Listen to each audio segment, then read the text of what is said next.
So I would like to call to order the South Burlington City Council on Tuesday, January 18th. And our first item of business is to pledge allegiance. I'll start. I pledge allegiance to the flag of the United States of America and to the republic for which it stands, one nation, under God, indivisible, with liberty and justice for all.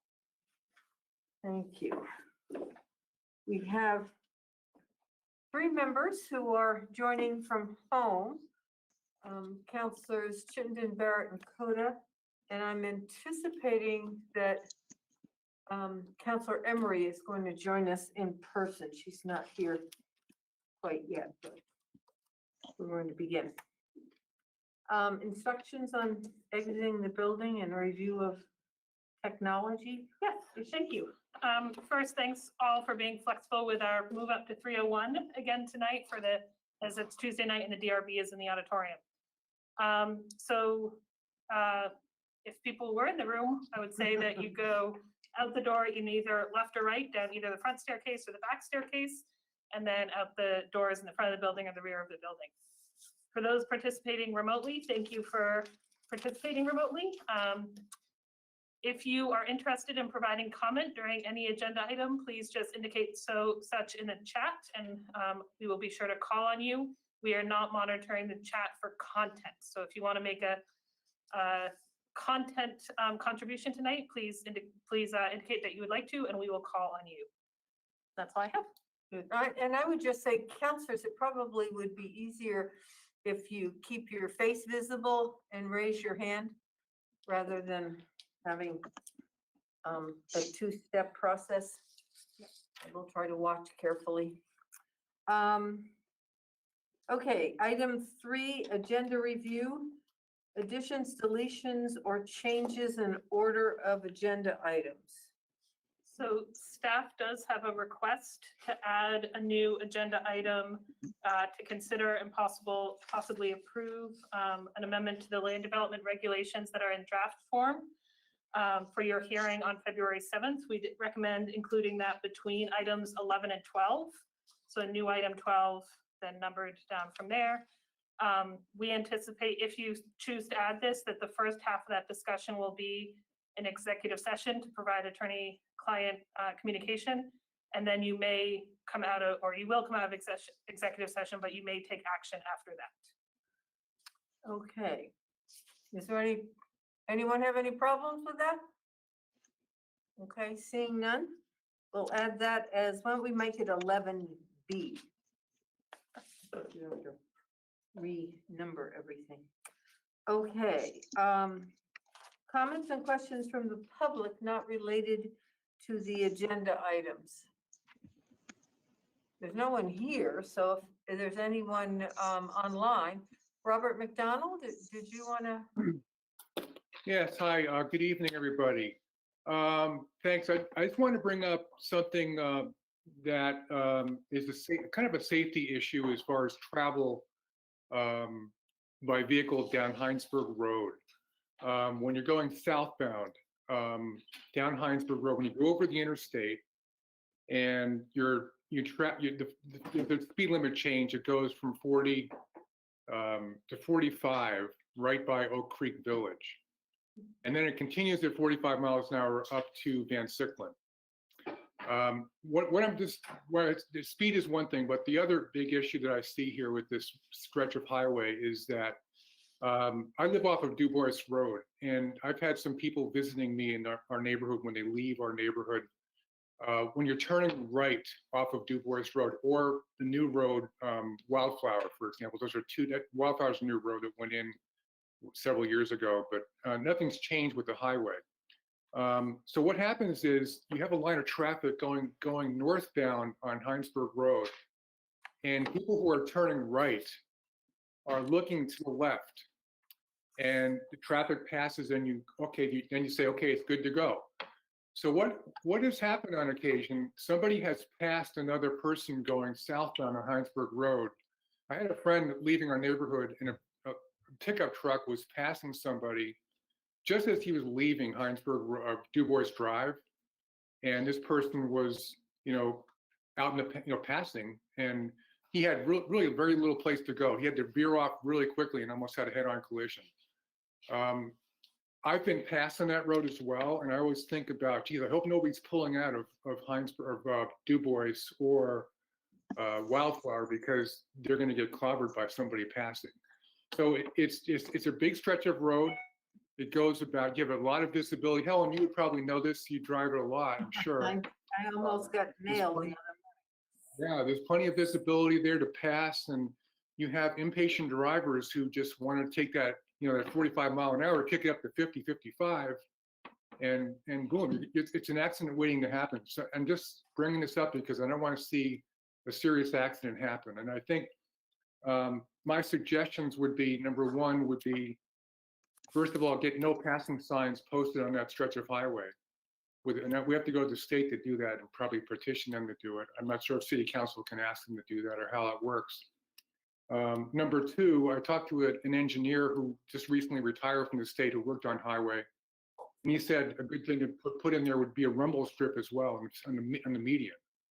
So not only do you have the no passing signs, but you have a rumble strip that runs right along the median. Right now it's a double line median, and I think people still are allowed to pass on a double line median. There's no signs that says no passing. So those are just some suggestions. I think 40 miles an hour probably is one thing. Go back down to 40 miles an hour for that stretch. Number two, no passing signs. Number three, the rumble strip. So I just want to bring that up because it's an issue, and I've had other people have had encounters like that.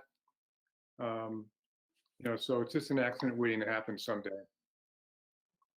Well, thank you very much. Yeah, I'm sorry. And I have, I just wanted to add one other thing from last week's session. I know I was on the planning commission for 7 years back in, I think I was off in 2012. We were always looking at bicycle and pedestrian friendly, items on the agenda, trying to make the city more, bike and pedestrian friendly. And it's a tough nut to crack in some parts of the city, as you all know.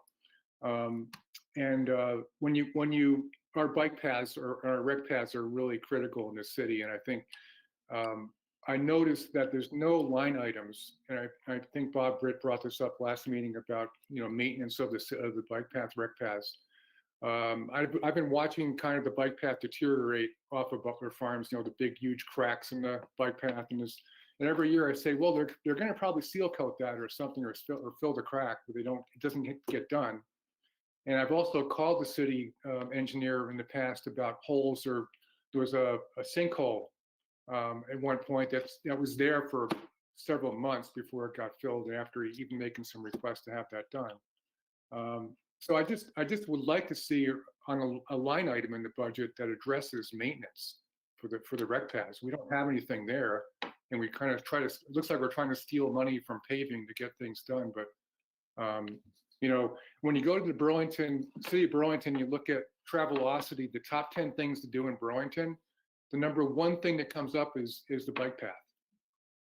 So it's something that we have a real jewel here in South Burlington. We put a lot of resources in. It's a great amenity for our city, and we just need to take care of them and put some money towards it.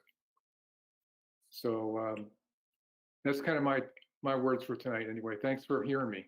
Okay. Well, thank you very much. We did several, probably months back, write a letter to, actually, it was quite a few months back, it was before your time. And we asked the state to lower the speed limits on Heinsberg. They came back with a letter that basically said they could lower one area 5 miles an hour, but that was about it. But we did not ask for no passing or a rumble strip. And I don't know what the what are the next steps. If we needed to get back to them and say, yeah, well, I guess 5 miles an hour is a little bit slower and we'll take it. Or if they were just going to do it. I don't know. So you remind me, and we will, I'll ask the city manager to follow up. Yeah, I think in two places, yes. I think people are always going to go over that. When they see that kind of a long stretch, they're still going to probably exceed the speed limit. The no passing signs might be something that we need because, you know, you really have to almost say that this is not allowed in this stretch. You know, and the rumble strip would also help, I think, a lot. And the speed limit, they all would be, all three, in my opinion. Well, I certainly agree with you. Thank you very much. You're welcome. Is there anyone else wishing to raise an issue not on the agenda? Okay, seeing, Matt's reason. oh, I'm sorry. Okay. Could I just say one, just to on the last topic? I know it's public comment, but there is a bill in Montpelier, H126, a House bill that would allow municipalities to have greater control over speed on state highways.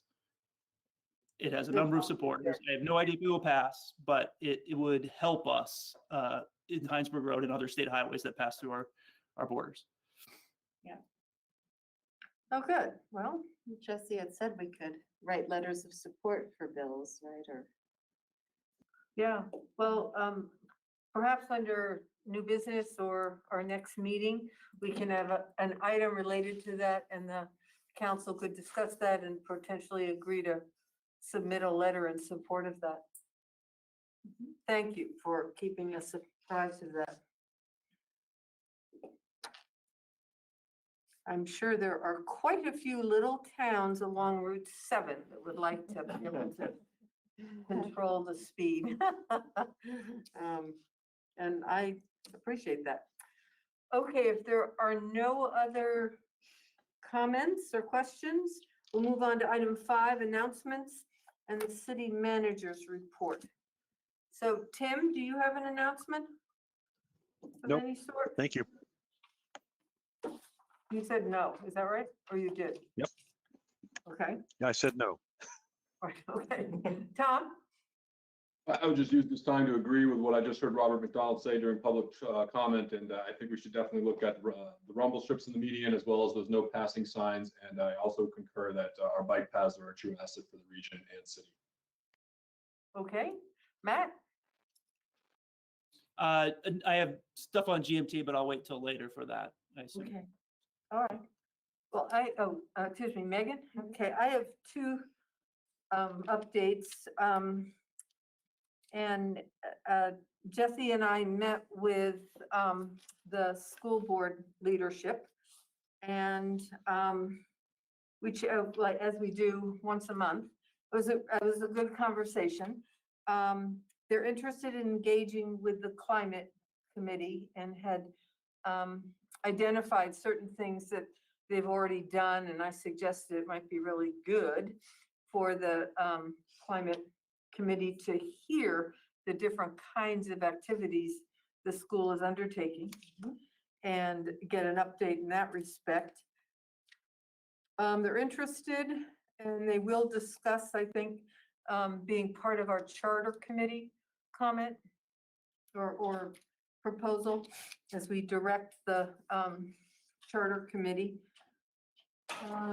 They did note that the school budget is only rising 0.6%, so they were kind of happy with that. They're working on the impact fees. As you recall, they had raised that issue and they are working on it. And at our steering committee meeting next week, we can anticipate some kind of update. Then, and then they described, I thought this was interesting, they have sort of 3 phases that they're discussing or how they're dealing with the challenges of too many children and schools that need updating or maybe even a new school. So their first focus is going to be the elementary schools. And they're planning on, I think they said they had agreed that they were going to use some trailers for administrative purposes, which would free up space in the school for the additional students. in the elementary schools. The elementary schools. I don't know if it's all 3 of them, but they have talked about that. Did you get a sense of how many? I think at least 2 of the schools and 4 trailers per school, I remember. Something like that, yeah. And then phase 2, and then they're gonna continue with, you know, what do we need to do? And hopefully we'll get a new, or better demography about the community. And they'll, consider potentially even building a new, school. And then phase 2 is a focus on the high school. And they are anticipating, some kind of proposal, I guess, in 24, 25. And then the third phase is dealing with the middle school. And he did say that the high school would probably include building a new structure in the back where they had originally. An entirely new school. That's kind of what he said, but that's a couple of years off and they haven't taken any votes on that or anything, but was kind of the phasing in of their work. So I thought that was helpful. Then I also attended on the 13th, the Climate Task Force. And we got an overview of the Vermont Action Plan. And we talked quite a bit about the audiences that we are interested in engaging with. And we came up with about 5. One was residents. The other was the city government, which I guess would include the school board as governance as well. Then the schools, landowners was recommended, businesses and bankers, and then employees. So trying to engage these different populations, along with, I mean, we're part of the, I guess, government part, the city council, to get their interest and engagement and thinking involved in the action plan development. That's kind of where we are. They're going to come back with looking at the state plan, which has, I think they said 200 strategies, and hopefully being able to go through some and identify some that clearly aren't a municipality's playbook. And then further refine that list to, I don't know, no one knew what a number was. They said 100, but that seems like a lot too. For that the city could focus on, and then the task force is interested in dividing up in small groups to take one of those areas. Because there's, I think, 4 main areas in the plan. So that's kind of where we are. It's still more gathering information and organizational kinds of efforts of how we will go forward. But again, I'm always so impressed with the residents who serve on that committee. Holy moly. So that's great. Okay, those are my reports. So I just have 3 quick updates. One, as I've been doing the last bunch of meetings, want to give you a quick update on the South Burlington COVID situation.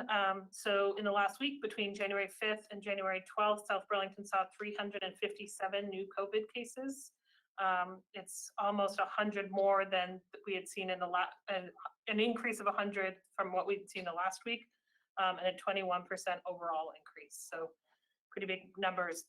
We do understand that there is legislation on the governor's desk to allow for remote meetings. We are monitoring that. Likely some of our committees will start moving to full remote, and if the council would like to consider that in the future, we can, although this seems to be working out fairly well in a hybrid model. And just encourage folks to be careful, mask up, and get vaccinated or boosted. I want to send a quick thanks to the Public Works team for coming in on the holiday to take care of snow operations yesterday. They're working really hard, and in a leadership transition, really appreciate their extra efforts. And then finally, just a reminder that our next meeting is next Monday. It will be a steering committee with the school board, and it will be in the auditorium downstairs. And then we are back to our regular 2 meetings a month. So really appreciate the weekly meetings through the month of January. So the following Monday, we're back to our, So no, we'll meet on We'll this have one coming week Monday off, for yeah. steering committee, week off, and then February 7th. boy, Thank you.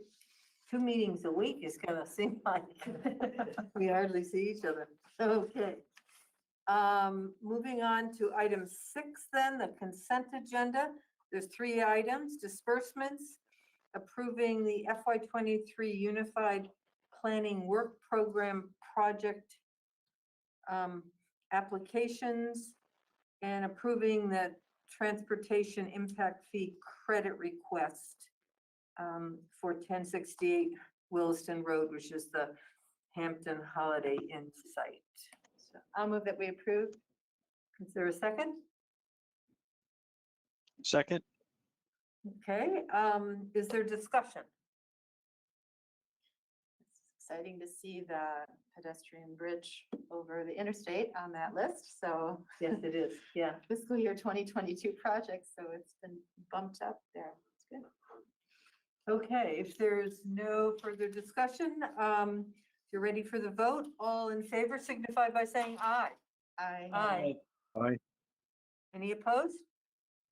No, so it passes 5-0. Moving on to item 7, which is considering an extension or amendment to the city's mask mandate.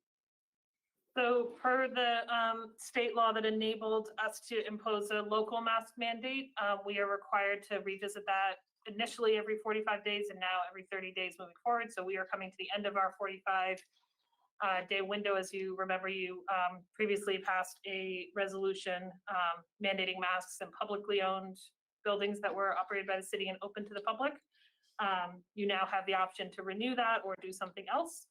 We've provided in your packet 3 different options, which you also previously discussed. One is to maintain, the first one linked is to maintain the current status quo.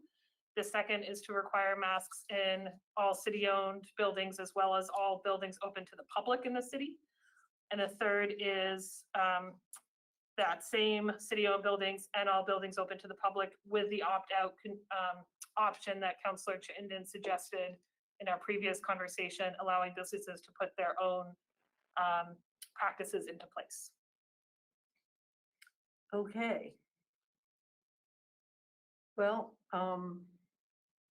I would like to propose that we, so I will move that we move the second resolution, which is the use of face coverings within city-owned buildings and then places of public access within the city of South Burlington. Second. The reason I support that is I think this Omicron is pretty scary. I get concerned when I don't go out to very many businesses, but the ones I do go to, I've seen an uptick in people not wearing masks because it's not required anymore. And I think that puts us all at risk.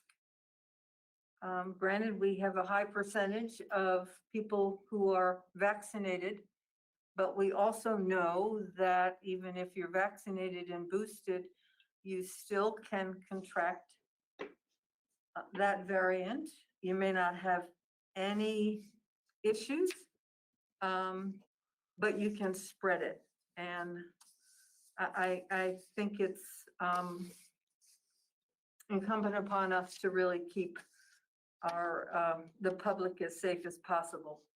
And even after we failed to pass that the last time, I continued to get, and I think all of you did as well, numerous emails from the public saying, please impose a mask mandate in public buildings. I'm shopping elsewhere where I feel it's safe. So I know that's anecdotal. I don't have any, hundreds of people who made those comments, but I think there's some validity to their statements. So if there's any comments, discussion, Matt, and then Tim. Yeah, Ellen, I certainly share your concerns. And I hope everyone wears a mask. I know I'll be wearing a mask long after Omicron is gone. But I support the extension of the existing mandate in city-owned buildings, but I can't support an amendment to extend it to privately owned buildings because we can't enforce it. We don't have the resources to enforce it, and we shouldn't be fining companies, businesses that fail to enforce it. So if we're not going to fine them, then it is essentially an unenforceable mandate. And we shouldn't pass laws that we're not prepared to enforce. So I share your concern. I hope everyone wears a mask. I think we have the right, and we do, and we should enforce it in city-owned buildings, but in private buildings, they're open to the public. I don't think we can enforce it, and I don't think we have the ability to enforce it, and therefore we shouldn't pass it. So I will be voting no. Okay, thank you. Tim? Yeah, this is a public health message that we're sending to all locations where the public is allowed to enter inside during an extremely contagious variant of the COVID-19 virus. And we did not know that this would happen the last time we passed the partial mandate just for the city buildings. So in fact, yeah, we don't have any way to enforce it, but to me, as a consumer walking into a retail establishment, if there's a sign that says mask required to enter, I believe that we're going to get more people wearing masks in those establishments than we had before, where it doesn't, I don't know what the signs say because it's left up to every business, right? Burlington has a mandate. And I can tell you that, if you go to City Market in Burlington, I don't think I've ever seen anybody in there without a mask on, right? It's also a grocery store. Some of the other grocery stores in South Burlington are a very high percentage wearing masks, but if you go to Lowe's, it's not. And I was at Costco on Sunday and I was appalled, absolutely appalled at the number of people not wearing masks. People who were very old as well, older than me even. And I was dumbfounded that they would take a chance to be at a crowded retail establishment, amid the Omicron period and not have any fear of it whatsoever, which, I mean, it just, so I think if we just say that it's required, we don't have any way to back it up. I don't want any penalties. I just want every business to have that sign that says masks are required to enter. And I think that you'll get a higher percentage. And our goal is that everybody should wear a mask, but we're not going to get everybody. But the more that we get, the better, right? Tom? Yeah, so I want to say a few things. One, I'm generally the same mind as Councilor Barrett there. I don't think we can win on this. There's going to be opponents for this for whatever reason, and there's going to be proponents for it. I will say I received some pretty compelling contacts from people I greatly respect in the community, and this Omicron variant is killing people, and it is overrunning our hospitals. And this mask mandate might not help, but it might, and it's only for 30 days, so I'm in support of it. I do think I'd love to hear other thoughts that if you were seeing the same emails I'm getting, I think that the exception in the version 3 will reduce our headaches for the stores or the public places that just really don't want to require a mask. Right now, we effectively have an opt-in environment. Any organization can put up a sign and say, we require masks. If you look at organ donation, countries that have opt-in organ donation, they get very low participation rate. What I'm suggesting is let's enforce this. Let's put this in required masks across the board in South Burlington for 30 days, but then acknowledge that there's going to be a small percentage of organizations that just don't want to do it because of all the reasons you've probably seen in your emails. And that's why I think the language in the third version is worth considering. If I don't have 3 votes for the third version, I will support the second version because I think it's important to do. But I would love clarity on what Tim Barrett just did state from the city manager. And I don't know if Chief Burke is on, but could you speak to the enforcement piece? Can you confirm that we will not be enforcing this, that cops will not be issuing tickets or arresting people or citing for trespass? What could you tell us about the enforcement that will be implied by the second or third version of this resolution? Sure. And so I just want to clarify for those looking at the attachments, the specific paragraph Councilor Chittenden is talking about is the paragraph immediately after the second now therefore. So if you are looking for that specific language, that's what he's talking about for the opt-out. So Chief Burke is here and can speak to that. How I can answer you, Councilor Chittenden, is that in none of these resolutions do we have any enforcement mechanism. This would be the same approach we previously took and are taking currently at City Hall, which is education, education, education.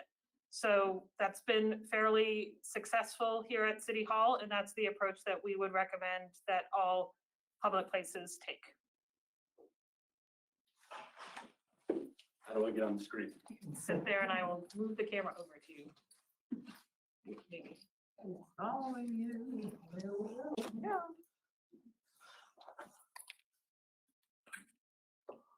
For no reason to zoom. And no pun intended. So what I have to offer as the police chief is that, even this mandate as you have it written now would imply that government will do something. What we need to avoid completely is involving the police where we have absolutely no authority and what's going to come down to some type of civil trespass issue if the property owner is the complainant. Where it really gets confusing is when another patron of a commercial space then calls the cops into that space to talk about this mass mandate. It's putting police officers exactly where we don't want them. And I'm really against, this idea of having a mandate that has zero enforcement capability. Follow up? Yes, Tim, and then Megan. I think it was Tom. I thought it was Tim. I He think put both his of them hand up. have their hand up. But No, Tom, Tom. Tom talked too. Tom, you go first. Okay, you go first, Tom.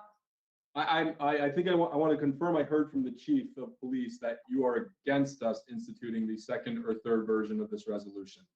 Did you just say that? So I will confess that I am not completely fluent in what each version exactly has. But what I am fluent is our inability to enforce any of this, which doesn't preclude people from calling the police and involving us in something that we have no authority over. So if they were to call you, you can't say that's just not our. We certainly can. We can ask our dispatchers to do that, but it's putting additional work and, a lot of time when you think about our one dispatcher on duty trying to talk someone through what is really a contentious issue. Mhm. And ultimately what will end up is that the complainant will require some type of police interface, whether we physically go or whether then we put them on the phone with the officer in charge. It will just involve the police in something that we have no reason to be involved with at this stage. And I think, actually, I said, why don't we let the, and then, Tim, did you have another comment, or were you done, So Tom? we had a mandate once before. How much activity did the police have at that time?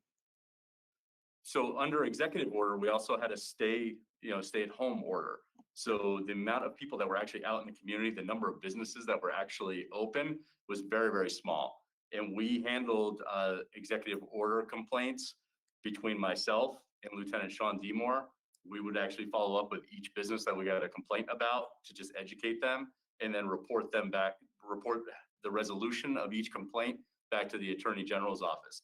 Now, again, that was like 2 years ago, and at a time where community doesn't look the way community does now. Our city is fully functioning. And again, to telegraph that we have a mandate will trigger calls to the police. 1, we can't handle. 2, we have no business being a part of. Have you heard from Burlington what their response is to how many times the police have been called about their mandate? I don't even know what state the police department's in general terms right now. They have had to prioritize all of their calls for service. So how they're even contending with whatever calls may or may not come in, I don't know. I can follow up on that. I have a meeting with their chief tomorrow. I was gonna ask about Williston, which I would venture to say we're a little bit closer to. And I'll just say for the record that we knew very little about Omicron back on December 6th. And I think that the deciding factor for me is that even vaccinated people are not protected from Omicron, that they could still contract it. Whereas Delta, you were protected. So that to me was what tipped the balance. I am very sensitive to these issues. Yet when I go to neighboring Williston and I saw people prior to their mask mandate, whether wearing a mask or not wearing a mask, it was up to them. Now there's full compliance and I see no issues. And I think that the public in general, I see it here in South Burlington where we didn't have a mask mandate back in December. I see now employees wearing masks where they weren't wearing masks prior. So I think Omicron has put everybody on alert. And I think that this is just another little reminder that we're taking this seriously as a community. And as far as enforcement goes, I certainly don't encourage anyone to call the police. I would encourage them to call, city manager's office. Or you can yell at your city councilor since we're the ones making this decision. But in the past, what I understand, I would contact, if I received any email, I would contact the city manager. The city manager would reach out to the establishment. That's how it was in the past. So that is the course that I would see. I hear you, Chief Burke. I do, too. Matt, and then it looks like Rick Hubbard would like to speak. So serving on the Green Mountain Transit Authority, the GMT, because they receive federal funds, has had a mask mandate. You get on the bus, you wear a mask. It has been one of the most contentious issues for our drivers who are short-staffed, who are out sick, who are working overtime, dealing with that. So much so that you may have seen it on WCAX, a police officer with the city of Burlington was injured responding to an incident in which someone refused a mask and a private employer, a bus driver, tried to enforce it.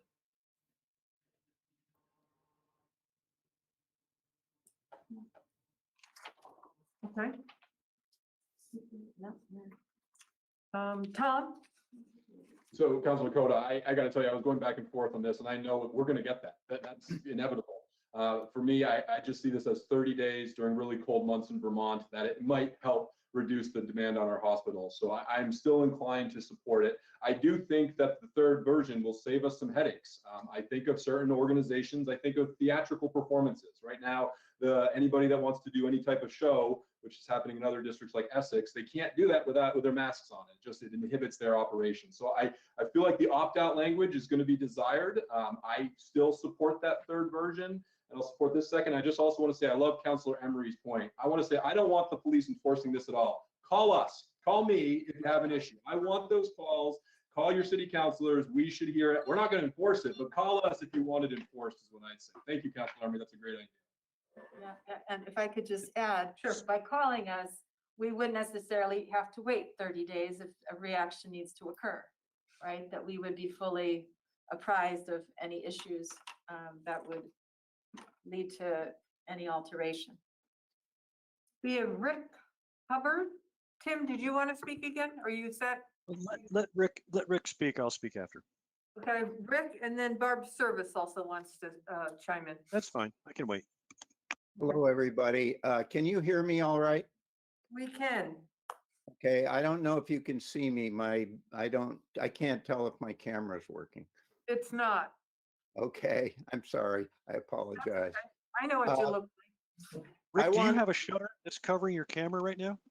Project the. I don't think so, at least as far as I know, but thank you. I wanted to speak, it's pretty clear which direction we're going on this, but I wanted to speak on a broader level about the whole idea of what the role of city council, it could also be our governor and our legislature or our president and Congress, ought to be on balancing our rights against that we all enjoy in America, freedom, liberty, against the fact that when people choose not to exercise their rights responsibly, they deny those rights and freedom and liberty to a majority of all of us. And I've always thought, and Tim, I'm a lot older than you. Try 80. I just hit it a couple of weeks ago. So you're in good shape still. But I've always thought that the purpose of the people we elect was to make well-considered, thoughtful decisions on the biggest issues that affect all of us, and make them in a way not that protects just a minority, not that protects a majority of 50% plus one, but makes decisions that benefit the greatest percentage of all 100% of us. And with that in mind, it's pretty clear that COVID is in some form is around to stay for a while, whether we like it or not. It's also clear that masking, social distancing, and vaccination really helps. And if you get the percentages up high enough, we can reduce its spread.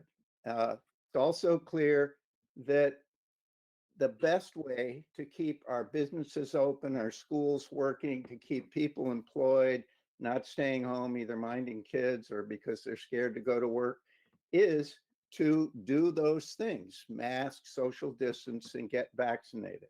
So my question is this.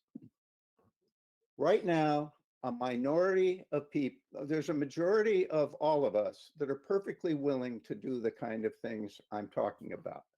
But there's a significant minority of us that feel that their right to freedom and liberty gives them the right to do whatever they want.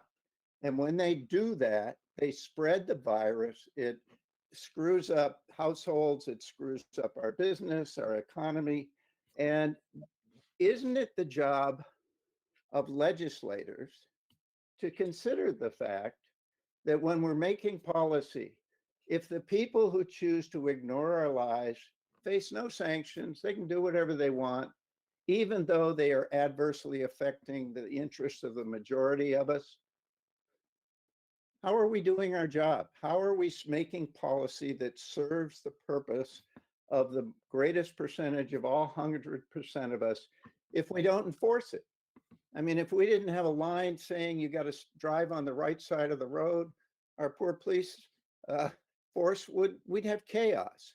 And that's a rule that is set to benefit all of us. There are sanctions for that.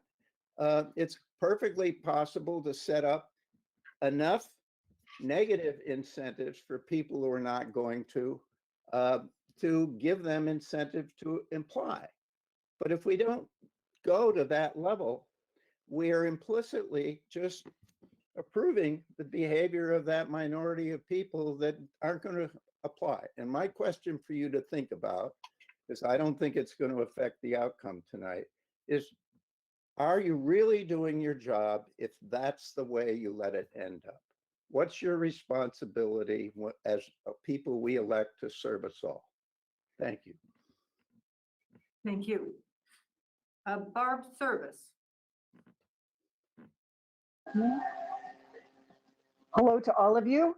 I miss you, but this is an important conversation, so I wanted to be sure that I was here tonight.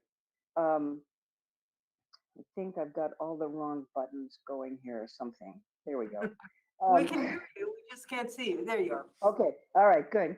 Anyway, I thought Rick's comments were interesting, but it might lend somebody to think that you should hold off on this decision. I certainly, being in a place where there are 40 million people and there is a mask mandate, and I go in stores and I see the vast majority of people wearing masks, I certainly don't understand why Vermonters can't do that.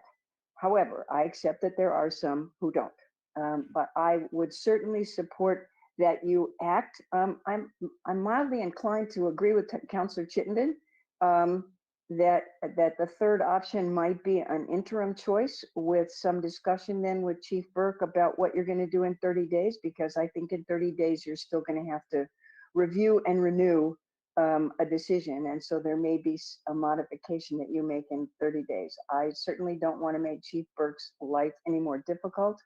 I would like to hope that most Vermonters would follow it and that most of the stores would, I mean, we see lots of stores already that have mask mandates, even though the mandate isn't there. So I certainly support what I hear is the general direction of the discussion and would encourage you to consider maybe some enforcement guidelines that you would add at a future meeting date.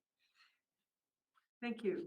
Are there any other comments by the public or councilors? Oh, we have a public member here. Would you come up to the table, please, Michael? It's very quick. I believe Williston has a mandate, I believe they do too. and can we find out how well it's working for them and how they're managing with enforcement? Somebody told me the other day that he went to Home Depot and thought that, oh, this is a good place, call the police because they can collect dozens and dozens of $50 fines. So I'm not sure about enforcement and how it's working, but I think it would be worthwhile for South Burlington to find out how they're doing. Before we vote on this? Is that what you're suggesting, before we make a decision? Well, maybe for the next round. It's a bit late tonight. Okay. So this, the paragraph that starts a location that is open to the public is the opt-out language if folks want to take a look at it. So that's the third option. That's the third option. C option. And as I understand this, Tom's supports this as first choice in large part because of theater, that you can't, it's harder to, I mean, if you're going to put on a play, if you can have your theater have a sign that says masks are optional, then the actors and actresses can perform without a mask. Otherwise, they would be required to perform with a mask? Right. Or and is then it some other, or is this also sort of like, let's see who wants to be a spreader? What business puts up a sign that says you don't have to wear a mask if you want to do business with me? So really both, but in that first example, that theater could still require it of the attendees. They still have that authority, but they could, in fact, opt out so that they would allow their actors or actresses to, in fact, not wear a mask in order to do the performance. And then on the second one, I'm thinking the Targets, the Hannafords, the Shaws, I'm sure if I'm supposed to list names, they're gonna enforce it. And they can rest on the fact that the city is mandating it. But I can think of small sole proprietorships with very strong points of view on this, where if they really want to opt out, I think this language it honors the spirit and intent of what we're trying to do, while still gives them, at least for the next 30 days, the ability to not be forced by their local city council to have to require all their patrons to wear masks. Again, I will support option 2, but my first choice is option 3 to give this opt-out language for the next 30 days. Okay, thank you. Megan? Yeah, I think that the opting out is not really enforced here, because in either case, you have to put up a sign, right? Whenever you go to a neighboring community where there's a mask mandate, they've put up a sign. So you have to, it's basically choose and put up the sign you want. I don't see the same ease to just opt out. And I think that I feel very strongly that we are in a new phase of the public health crisis. I feel very strongly about us making a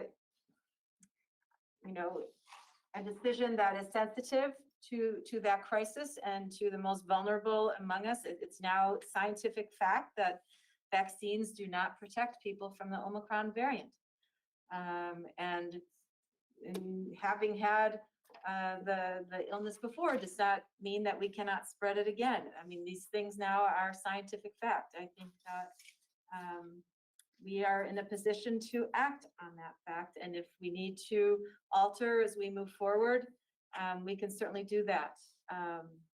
You know, to Tim's point, I mean, we're human beings. We're not going to get 100% compliance rate. I was in a country where they've had 4 lockdowns and they weren't getting a full compliance rate with their masking mandates, which were outdoors following Christmas. So it's, you still have to at some point say, we are taking this seriously. And I think that's what the second option says to our community. We're taking this seriously.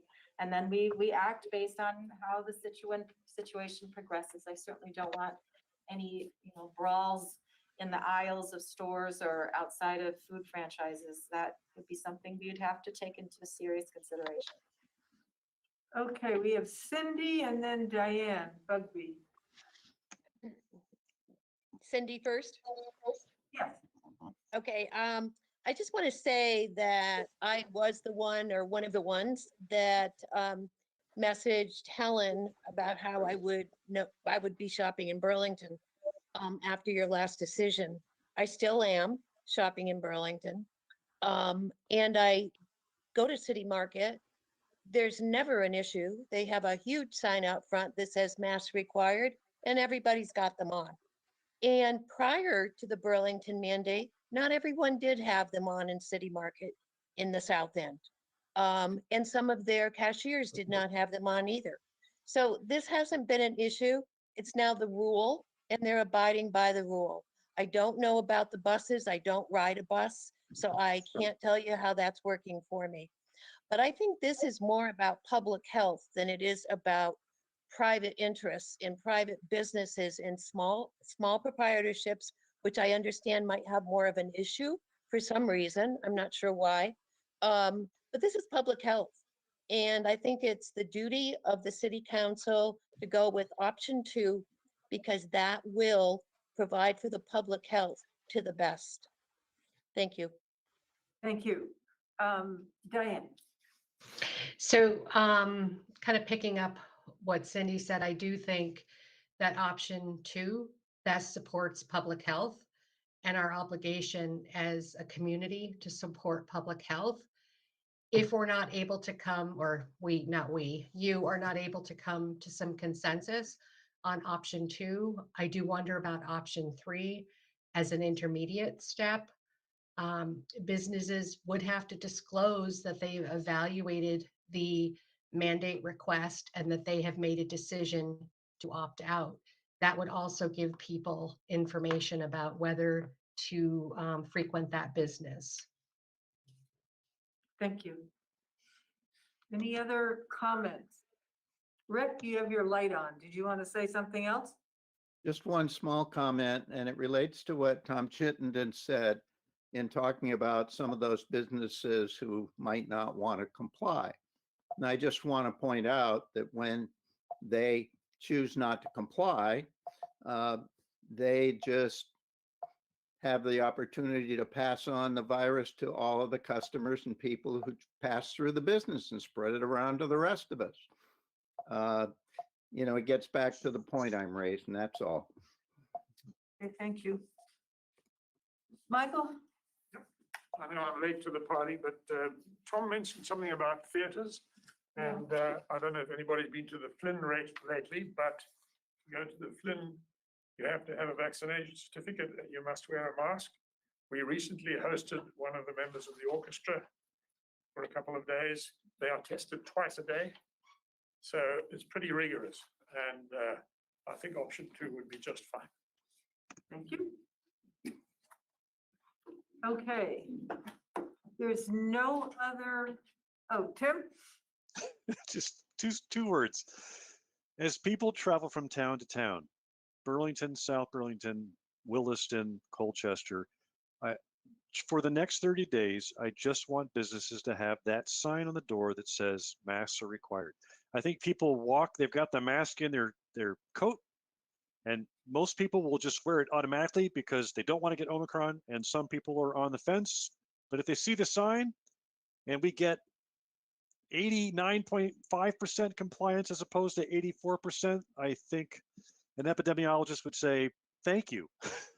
That it helps. So if we get an extra 5 to 10% of people wearing masks in our establishments, I think that is a good thing for public health. And I think it's a small price to pay to put a sign on the door and just for the next 30 days. Okay, are you ready for the vote? All right, I have to do roll call. I should have on the consent agenda too, right? If it's unanimous, you don't have to, but if there's a chance that Oh, it's not. okay, well, we know it won't be unanimous, so I will go down. Tim Barrett? This is for option 2, right? Yes, option 2. Yeah. Yay. Okay, Tom Chittenden, Aye. Matt Coda, No. Megan Emery, Yay. and the chair votes yay. So option 2 is adopted. I vote 4-1. Okay, thank you. Okay, moving on, and we've got some extra time. This is good. We need it. Item 8 is FY23 budget discussion and approval of the FY23 general fund, the capital improvement plan, enterprise fund budgets with direction to send all to the steering committee. So Andrew, you have some Sure, sure, just a, info. in your packets, you should have seen a memo where I outline 5 options along with the associated spreadsheets, what those tax impacts would be for each of those options. You also see that Martha and I updated the CIP to bring the Spear Street widening project forward 2 years based on direction from council at the last meeting. Before we go into the options at all, I did want to briefly talk about some of the cost drivers in this year's budget. And those screen share, please.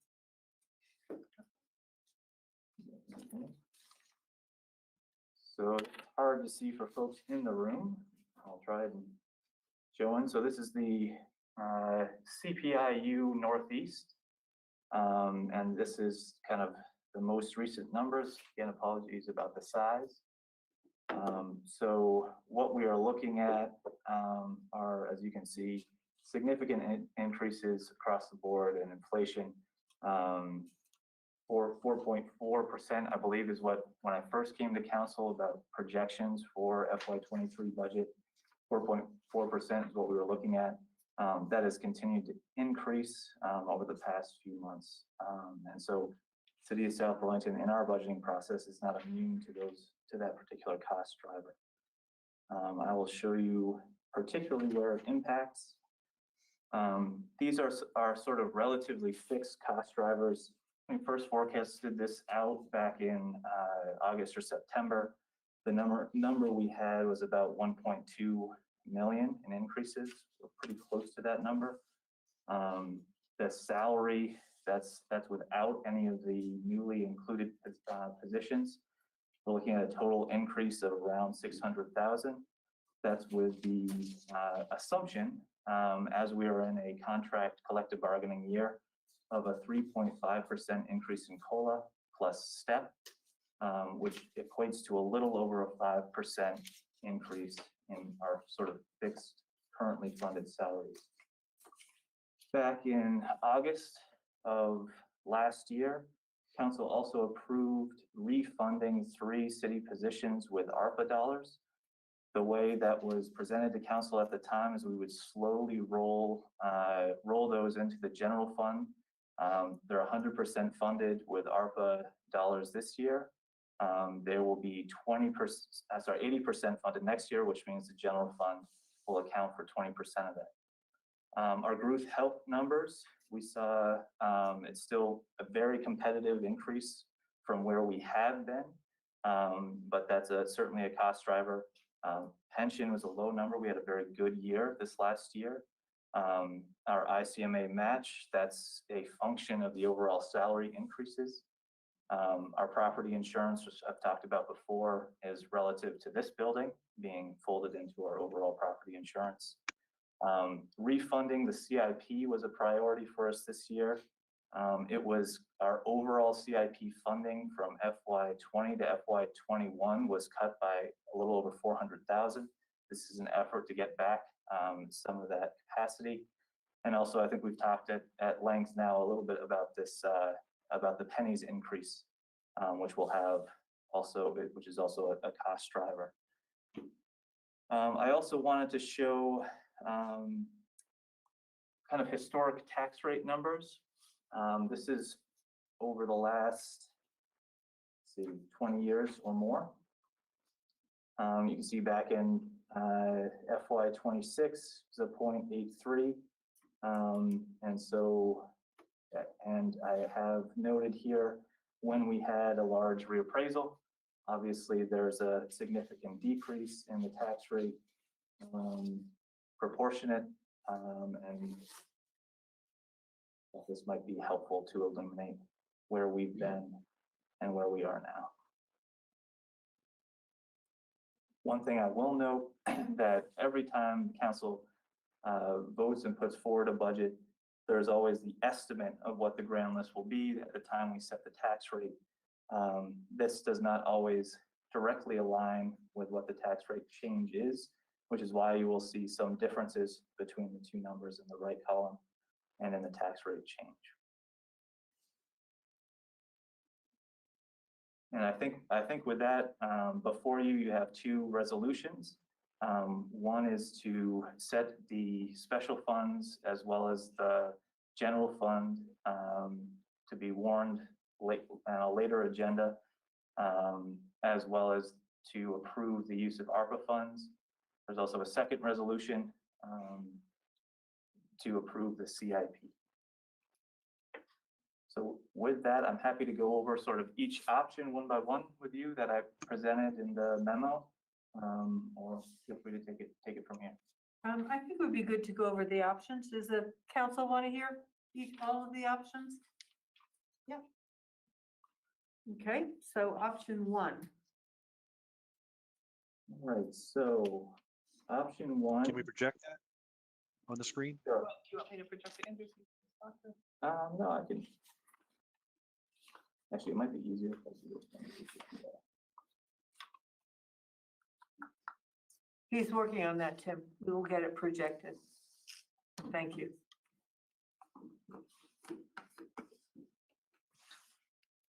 All right, so this is option number one.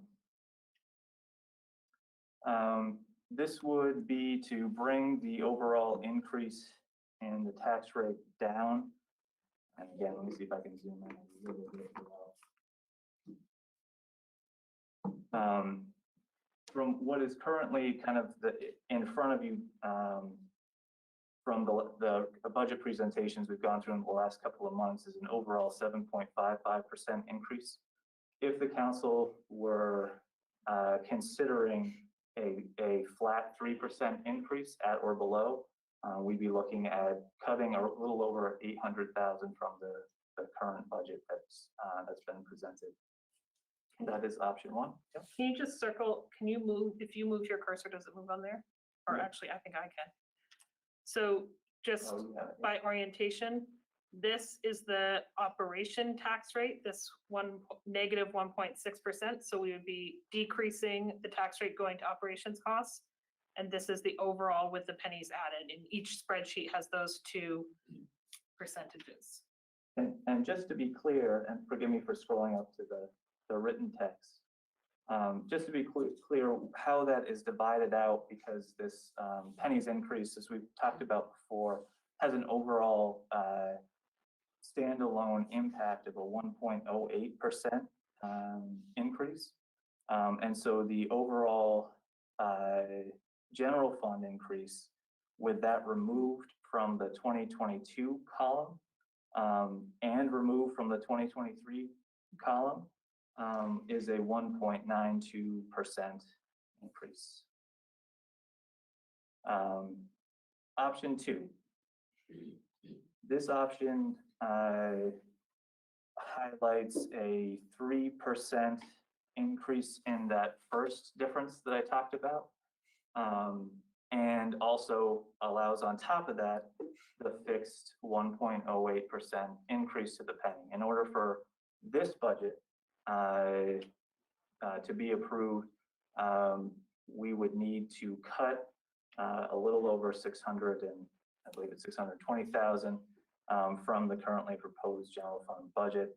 And I provided a list of recommended cuts from the budget in order to achieve that. Option 3 is generally speaking what's in front of you. And that reflects a 6.47% increase in general fund, as well as on top of that, the reappraisal impact 1.08 of the increase in the pennies levy. Option number 4, an option that was brought up at the last council meeting last Monday. And that includes some sample ballot language to reduce the previously voter approved pennies, reduce the amount of that levy down to 0.77 of a cent. That would effectively reduce the amount that is leveled back to pre-reappraisal rates. And option 5 would be in order to offset some of those one-time impacts of the increase to the cents from the reappraisal, we could use revenue loss ARPA funds to offset that. So that would be a little over 190,000 that would go into the revenue side of the budget.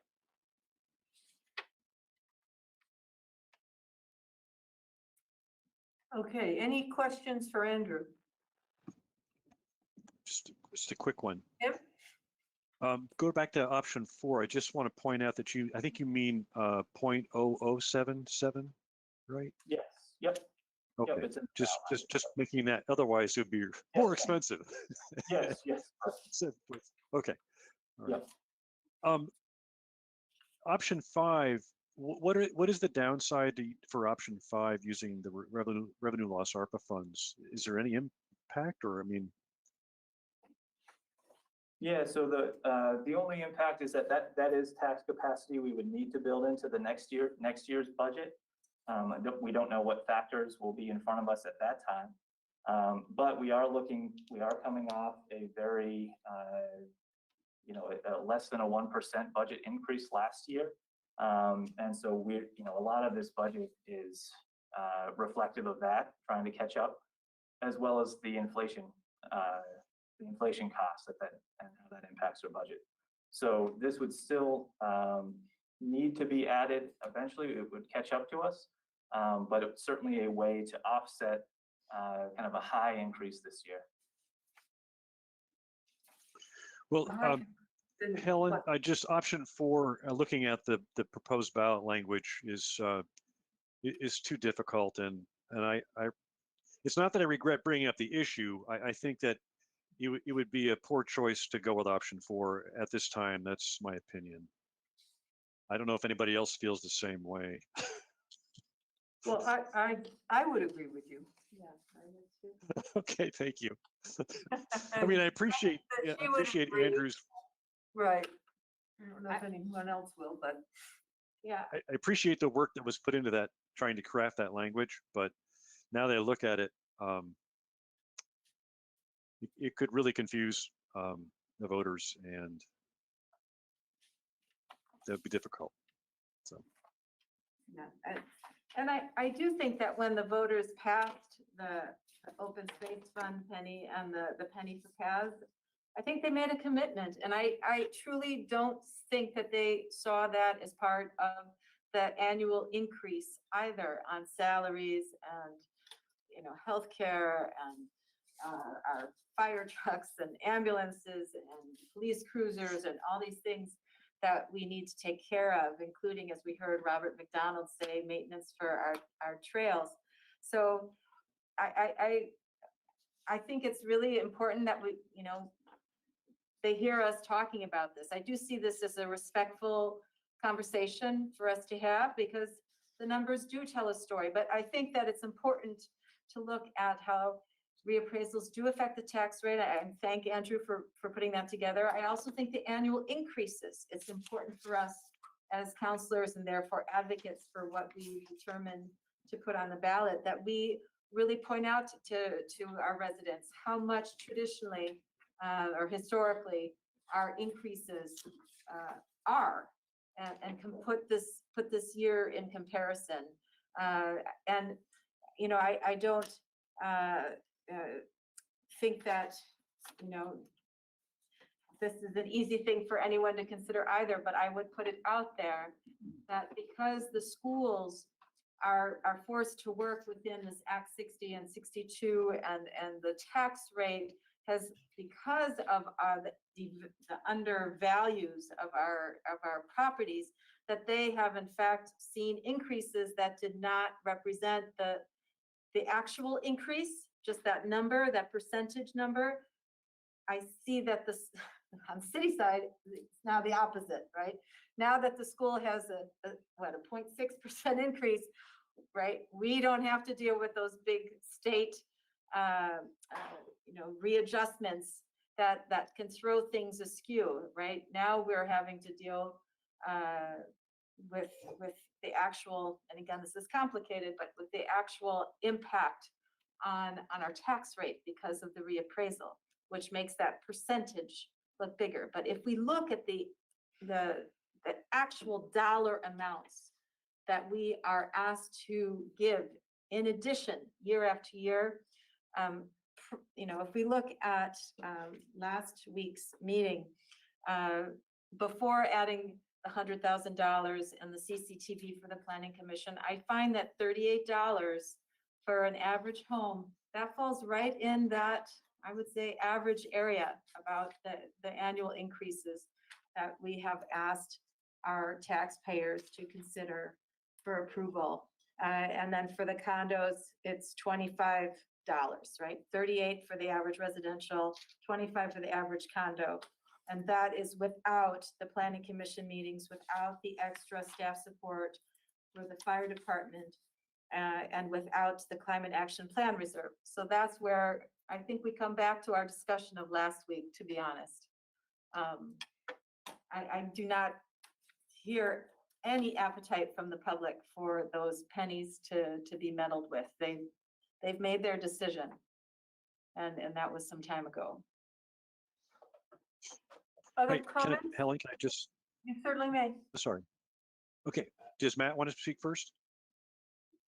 You can go ahead, Tim, if you're responding to what I just want to remind everybody that we went through a reassessment, and there's a large percentage of residential owners in the city who have seen a substantial tax increase, a lot of which can be attributed not only to increased values, but also to the increased burden on the residential part from the commercial part because of the pandemic, right? So I just want to be sensitive to the fact that we had a reassessment.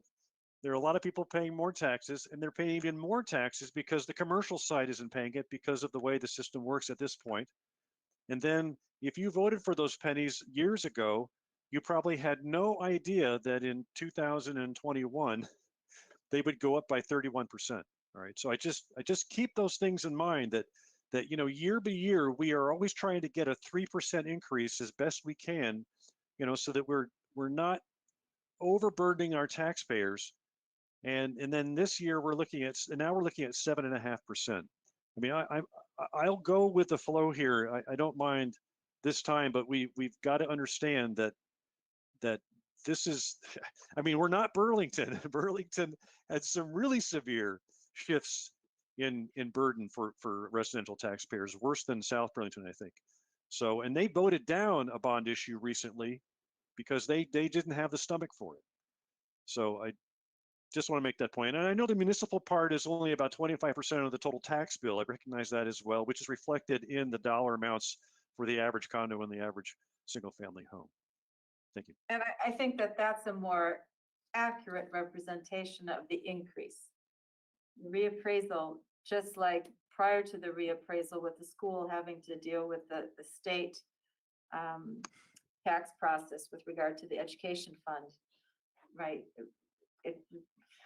There are forces at work that are algorithms that are very difficult to explain to the public. So I really think that focusing on those actual figures, the increases that will come out of your pocket annually is something that makes it clearer. Okay, Matt? Oh, in the interest of time, so it looks like we're winnowing way here. I just want to add that I do appreciate Tim bringing this up at the last meeting. I think it's an important discussion that we had. Thank you, Tim. Thank you to everyone. But I don't support 4 either. I also don't support 5. It sounds like I'm wary of using one-time ARPA funds as a budget tool here. So I didn't know if we want to narrow down our choices, Chair, really, or where we're going to go with it.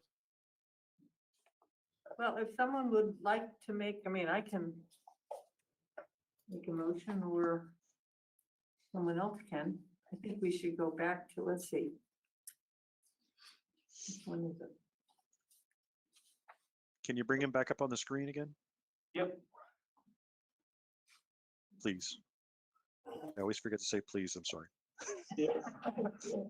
So option 1 was 3%, option 2 was a little over 4%, option 3 was 7.55%, option 4 was the ballot item, and option 5 is the offset of ARPA funds for a total of 6.47%. Chair Riley? Well, what's, so I'm For having, some reason, the option 5 is option 3. I don't yeah. know. it's up- Oh, I apologize. I titled it wrong in Okay, in but this it is spreadsheet. different numbers. I just want, okay. Just on the So it's last just one. the first 3 is the actual 3 and the second 3 is the 5. Right. Okay. The second 3 is the ARPA funds. Yes, or The number second 5. 3 is using the ARPA funds. Right. This is option 5. Again, apologies for that. And so option, what is the original one? Original one is 3. option 3. Option 3. Yeah. Well, I think that's what I would move, that we approve option 3. The I'll first, second that. So I just want to make it clear that that is not the 38 for the average residential and the 25 for the average condo. It is 58 for the average residential and 39 for the average condo. So I would say it is higher than the average that we generally put forward. Yeah, and Councilor Emery, I do have that broken out. Oh, wonderful. Thank you. Screen share this. So just to make sure, comparing apples to apples between the two. another one you would prefer? I don't think it's- If people are wary about the 7.55, we just have to realize that just last week we put 3 additional expenses in the budget. So it's a little bit more than that number.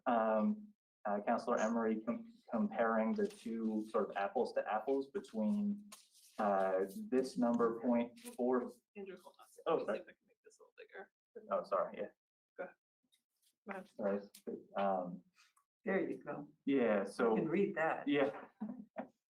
Oh, it is bigger than what you have here. Yeah, so this is the 0.4350 is the current tax rate, and that's with the pennies factored into it. And this is also with the pennies factored into it.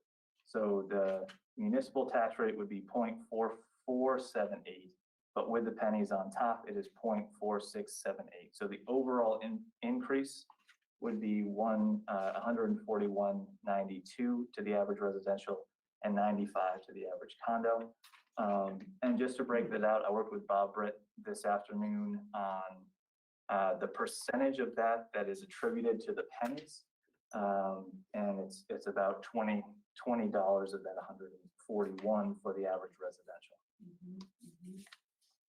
So just to clarify that point. And without the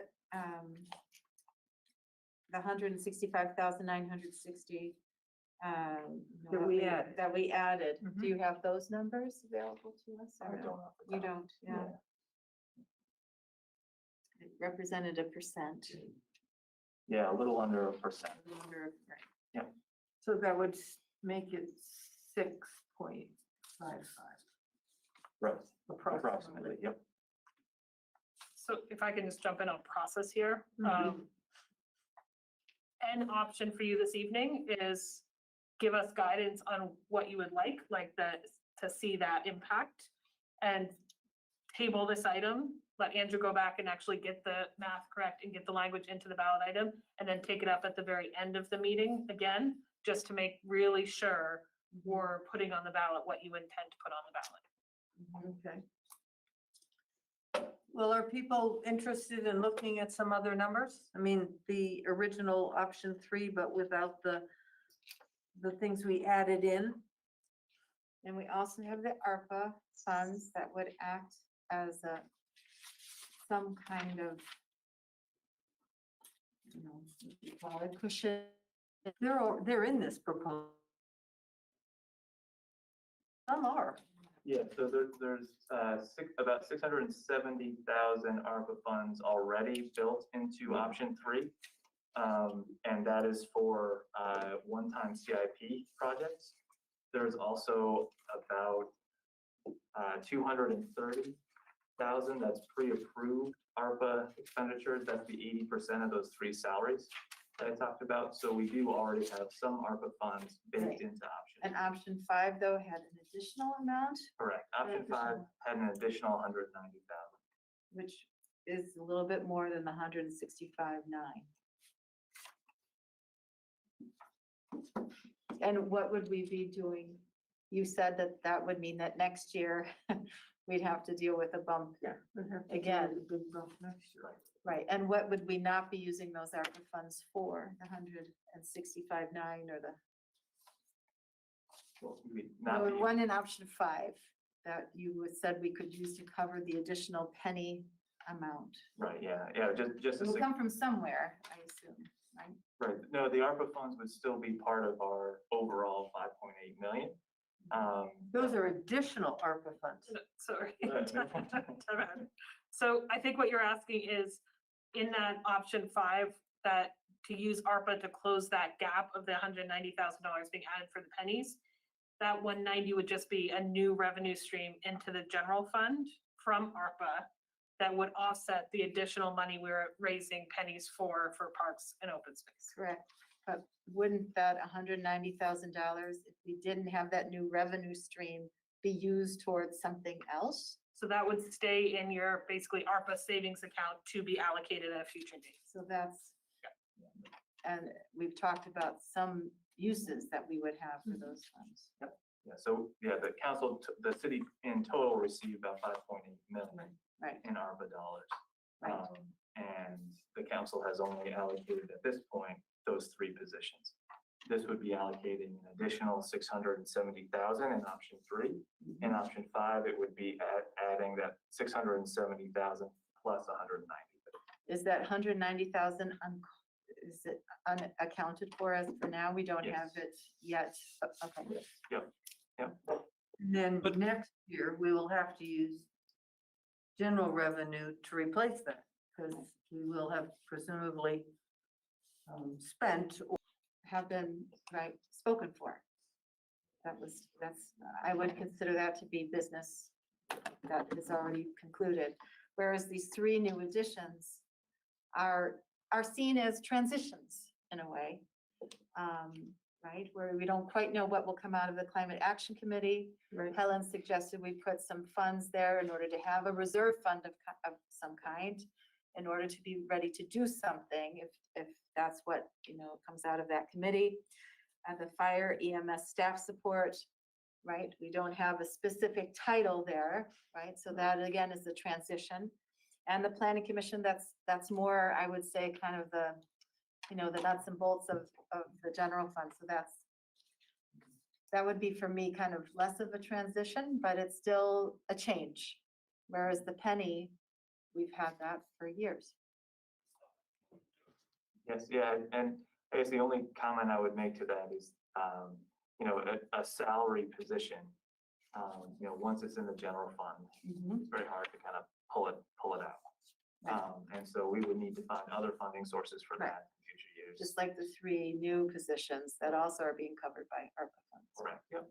Yep, and when we have our kind of a larger discussion about what we do, what we're looking to do with ARPA funds, I think that's certainly something we can talk about, is ways we can use ARPA funds in the future to sort of bring back that tax capacity over time, a little bit like we're doing with the 3 unfunded positions. And as we can have that discussion, you know, when we go through that exercise. Well, there's a motion on the table. What does, is there more discussion or? Did you make a No, I'm happy for the vote. Pardon? Yeah, well, I seconded the motion, so we either call a vote or we Table it. table it for later. Well, do you wish to table it to get more information? Well, I'm seconded your motion, so I'm not in favor of tabling it, but there are other councilors that might be. Tom? I Tim? personally, Yes. I'm not happy with a $141 increase on the single family homes. This is the largest single tax increase I've ever voted on in South Burlington as a city council. That's 6. Yeah, This is the it's 7th pretty one. hefty. Would agree. I share your sentiment. You know, so Huh? I mean, Oh, sorry. go ahead. Go ahead, Tim, finish. No, Finish. go ahead. I just want to say that I too, I'm glad option 4 is off the table. I also wanted to eliminate option 1. I think that's just not clear enough to me what the $805,000 would be. So I'm glad we're not debating that. I do think option 3 makes sense, but it seems like there's interest in discussing and possibly taking out some of those line items to nudge those numbers. So if we're not going to vote on option 3 and you want to take a couple of those things out, then we can withdraw the motion. But I'm glad that we're not doing option 4. I did not support lowering the penny for paths and open path. I want to make that very clear. And then as for option 5, yeah, I would echo what Council Emery said. So with that, I'll stop talking and let's continue the discussion. Well, I'm willing to table if you want to come back with on option 3, some alternatives to, I mean, I would agree, $141. I mean, that's just our part of the tax increase. There'll be more, I suspect. To look And Helen, at, did the school board indicate if their budget was 0.6%, did they give any indications what their total tax rate increase would be? no. Or no? Okay, so No. they've got several bond issues that we passed years back, and I don't know if those are rolled in or if they're going to be added in Well, they separately. voted And on then the budget. I just haven't reviewed it. Has anyone looked at it? They did approve a budget. I believe, didn't it? Yes, they did. Approve their They budget did last approve. week? Yes, they did. Yeah, but he didn't give any more information than the 0.6%. It wasn't in the paper, either, with the details. No, it wasn't. I didn't read it anyway. Well, it doesn't sound like option 3 as presented is going to pass, Matt. So why don't we table it and see if we can do some additional, let me look at those additional dollars that we had added to the budget, and So I that can, reduces it by 1%. yeah, so I can project the kind of our working spreadsheet. And I can kind of toggle on and off some of those numbers if Okay. that would be helpful to go through now. I'm concerned coming back later. I just want to make sure we have something, a finished project Right. that you can vote on. So it might be helpful just for some, I guess, further guidance on what that would look like or what those options would be. Is it just those 3 positions that were added? Sorry, those 3 additions from the last meeting? Or would there be additional options that you'd like to see? That's what I saw, and specifically the planning commission CCTV charge. Yep. But I'd also like the ARPA funds to be a cushion, to be an option for us to at least have a chance to look at. So you I would only take off CCTV? disagree with that point. I wouldn't Yeah. use Yeah. ARPA funds The one that- for, Pardon, Matt? I would just want to point out that I'm not in favor of option 5 of using ARPA funds, more ARPA funds than we currently are using for this budget. Well, I'd be willing to back off on the 3 that we added. The planning commission, the 100,000 on fire EMS. And 25. And 25 on the climate action plan, if you want to. Sure, I can show you. Is there support for those 3 things? Well, there is, I have some support for it, but I'm just curious, how much money do we really need for those? I mean, obviously, for the planning commission recording, we need 17 grand, right? That's what they're charging. We can't do less than that because they have to record the whole meeting, right? In every Right. meeting. The other 2 funds are 100 grand and 25 grand, right? For the fire assistance and then the climate action fund, right? And we already cut the climate action fund by 25 down from 50, correct? Right, although Matt pointed out there's a ton of state money that's being considered for these things. Now, whether any of our Right. actions could draw that down, I don't know, but $43 million in the House Energy Committee this week will be voted out, and probably next week, available for municipalities to help reduce, weatherize their buildings and reduce their climate impacts. There's real money available that the state has from ARPA. That our Energy Committee should absolutely be a part of that, getting that money. Tom? So I'm completely fine with dropping the planning commission CCTV. I think we're going to be having them on GoToMeeting, which also already is an increase in accessibility. So that just seems to be in the cards. And I'm also fine with dropping the climate action plan reserve based on what Councilor Cota just said. We didn't have a clear target for that 25K. Looking at this budgeting, it seems to make sense to slash it. I'm less inclined on the fire EMS staff support. And I'm wondering if either Jesse or Andrew, if we had to find another 100K in this list, where would you point our lens if it wasn't the fire EMS staff support?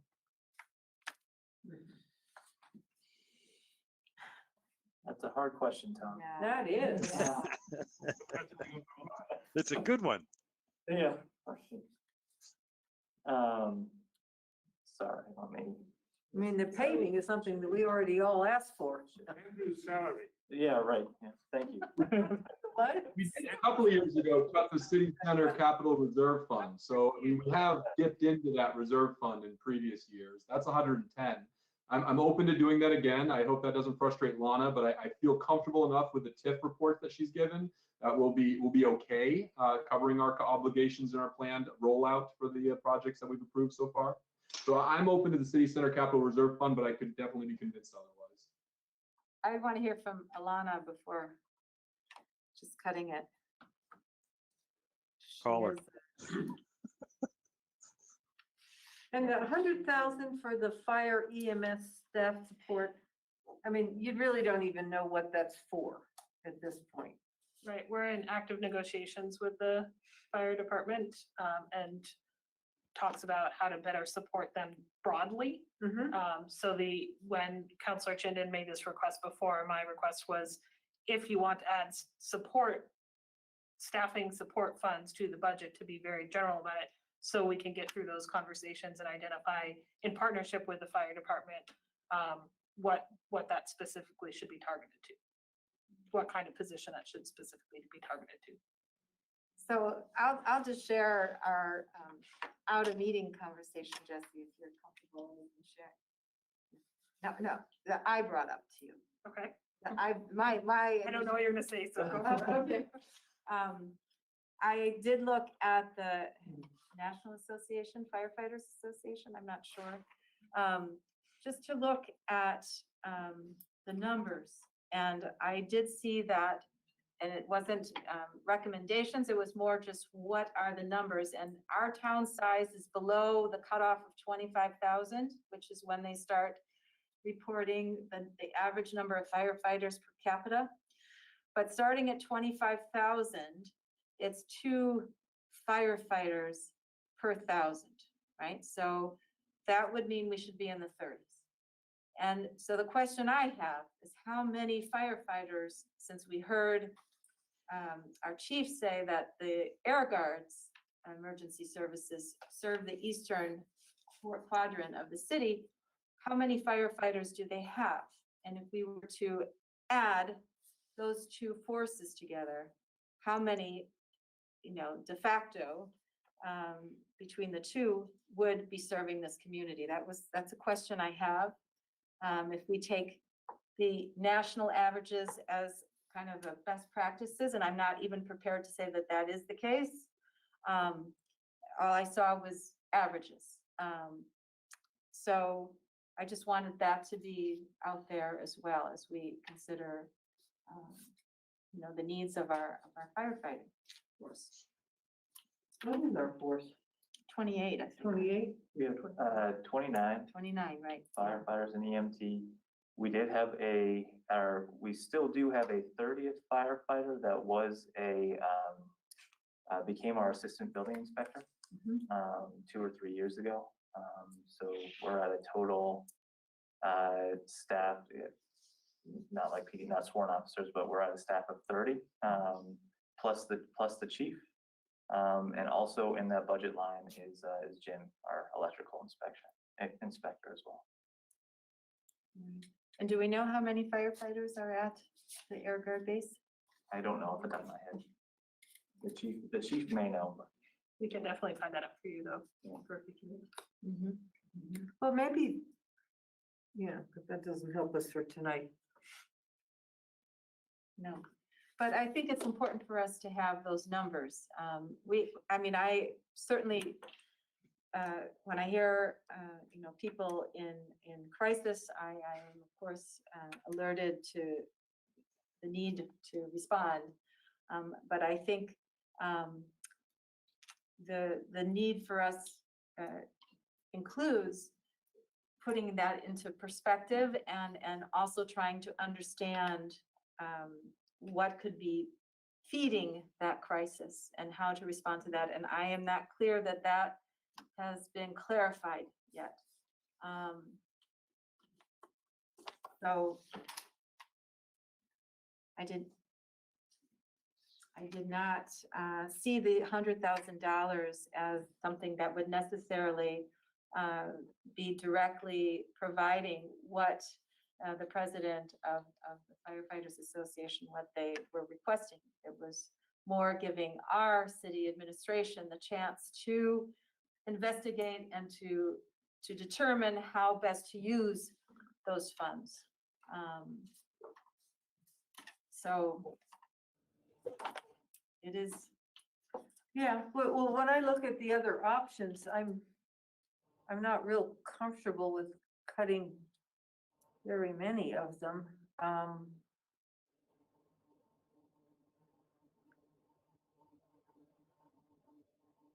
guess I'd maybe be comfortable with cutting some from the city center capital reserve, but I also understand how the numbers work out for that, and that's a pretty important piece to make. Matched exactly in her presentation. Yeah, so I know we did it in the past, but then we made it We didn't up. have city center then. We didn't what? We didn't have city center really back then. It was, Right, and there's the cost to having city center and our new building as well. That's always. And I So guess stick- I'm less certain about the 100,000, frankly, for the staff support for fire and EMS. I think Megan raises some good issues. It is nothing that their budget requests that I'm aware of included. It was just a response to the president of the Firefighters Association. about some concerns, which, I mean, Should be investigated, should be yes, clearly. yes, and I think that Jesse, as I understand it, is doing that, is Right. intending to do that, is working with them. But for us to just kind of, Throw money at it. yeah, I would be willing. I don't think we're throwing money at it. We're not throwing money at this problem. This is a significant issue. This is our essential workforce. We've hired Jesse to manage this very important department, and that was just her recommendation. And I'm with her. I wouldn't support removing the $100,000 for EMS staff support. Can we I- reduce it, Matt? If we were in a situation of over 7% increase with $140 increase, I'm 100% with her as well. We don't have a blank check to write, however, Matt, and so perhaps throwing money at it was not a very nice way of phrasing it. But I think that having a specific use attached to that would be helpful. It gives her some room to maneuver by having money at her disposal. But I think that having it a use specified is something that would bolster my confidence that I can go to the voters and say, we need to do over a 7% increase, ask for $140 more per year. That's going to be a really tough sell. And generally the firefighters are going to get the support of the public. Maybe in your estimation, it can be sold. I just think we have to talk about it. Well, I'm not exactly sure it was Jesse's recommendation. We agreed with Tom that he suggested hiring someone and said they need another person, $100,000. Her response back as a manager was, no, it's probably a little quick to just hire another firefighter, but rather give me some flexibility if you want to spend that money on how best to address the expressed concerns by the firefighter association president, which is a little bit different than saying she asked for it and I want to support her because this is what she wants. This is how she framed it, that she could use it thoughtfully and not just go willy-nilly, let's hire another person. I have a question with regard to the ARPA funding, and I realize that our general budget fund, that we're going to be putting before the voters includes ARPA funding.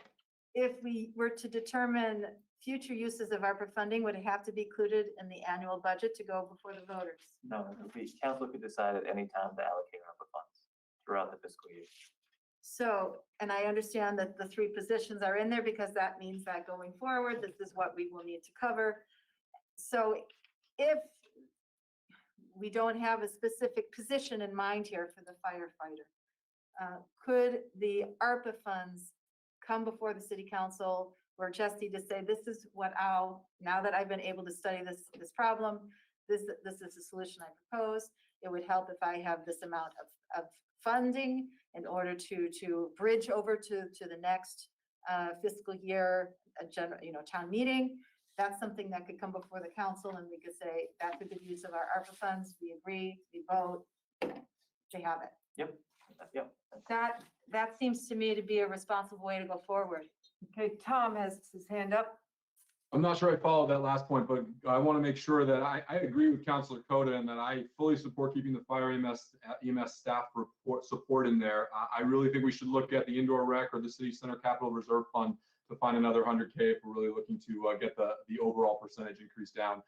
In my 7 years here, I've never heard the fire come before the council and express the exhaustion that they're seeing. So I think that $100,000 really needs to stay in there so that the administration has some flexibility in the coming year to address the overtaxed first responders that are doing everything they can during the most challenging of times. And we all share that sentiment, Tom. I mean, I will say that, ditto. Absolutely. But what I think you have to realize is the indoor recreation center is coming from rec impact fees. So we can't simply redirect it to the hiring potential hiring. We don't even know the potential hiring.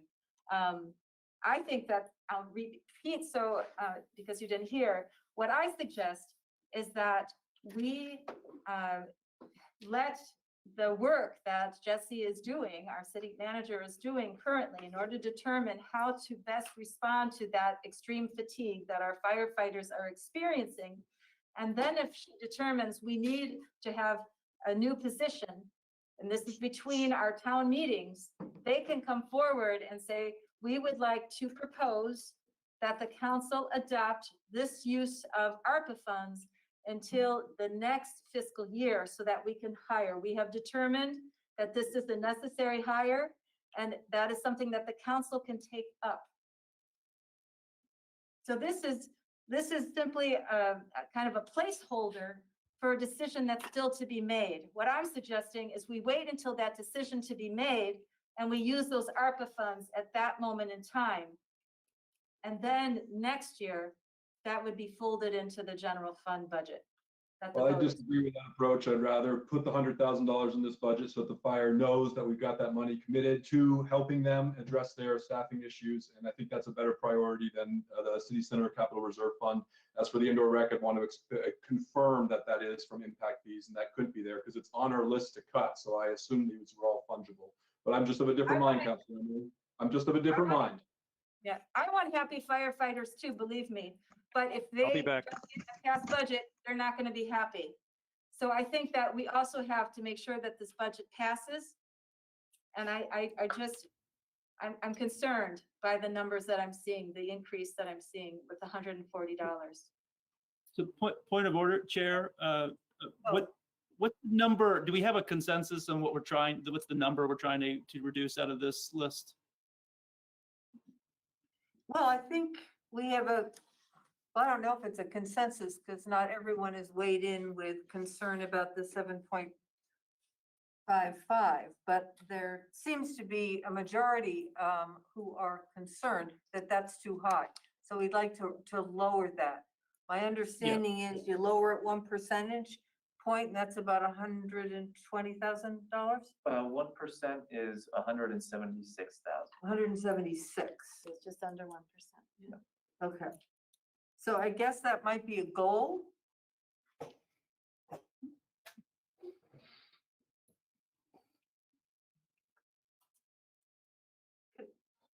Yeah. So I'm happy for you to move forward in whatever way you all deem is appropriate for the taxpayers. I do just want to make a quick clarification about the rec center. So it is absolutely true that in the long-term plan for that project, we would be using recreation impact fee. This 75,000 though is specifically general fund dollars that would go to one, start building up tax capacity to support that project over time, but to go to the initial assessment phase. So, and that is also money that we would recoup through a bond issuance in the future. So if the council decided that that was something to eliminate from the general fund capacity, we could use either fund balance or ARPA dollars to move that project forward as a one-time project. And then as we take it to the community to inquire about a bond vote, that 75,000 would be built into the future tax capacity we would need if a bond vote was approved that we would spell out with that decision point. So I just wanted to clarify that yes, impact fees for the larger project, but this 75,000 is actually from the general fund. Thank you. Well, I guess my question to the council is what percentage is everyone looking for? Is reducing it, will we have in the motion, but $176,000 out of some of these things would reduce the increase to 6.55. Is that low enough to, what would the effect on the taxes for a house be? We reduced it 1%. 1% from the 130. Yeah. You're sharing the screen. Yeah. Let's see if I can. I mean, is that what people would be willing to support? Or are you looking for more? I mean, if you're looking for more, we got to go back. Helen, No, I'm starting to feel like the indoor rec center Right. be considered as well. Tim?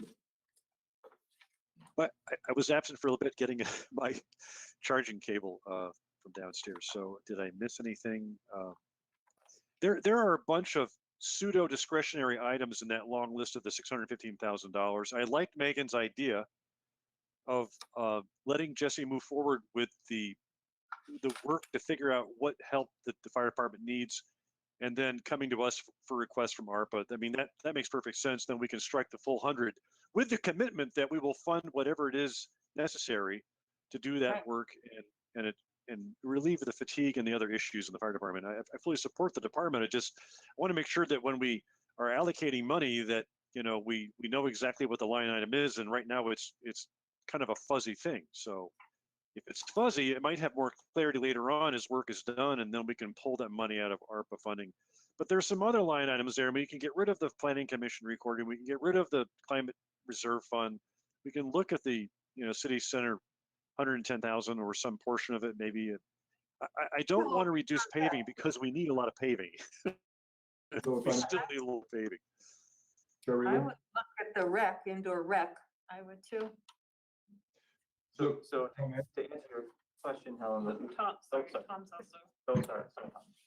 Councilor Tom? Barrett, Councilor Barrett, you said that you stepped away and you missed a little bit of the discussion. So I would not agree with what you just laid out. And I think only because some key information that you might have missed, but what you described could just as easily be done with that rec center. So that rec center, we could take that out. That way we're committing the 100K to the firefighters, which and the EMS, which are overstretched. And then that 75K could either be rolled into a future bond on the rec center or the ARPA funds. If the city manager finds that they really need to find that money over the next year, they could do exactly what you just described. But that way, we as a council, I support keeping the 100K in because of how taxed. I did a ride along with the Burlington police this past Friday night, and first responders have been phenomenally working overtime and long hours. And I just think it's really important that that 100K stays, and we do what you just described to the 75K in the rec center, which I'm sensing that might make more sense to the council.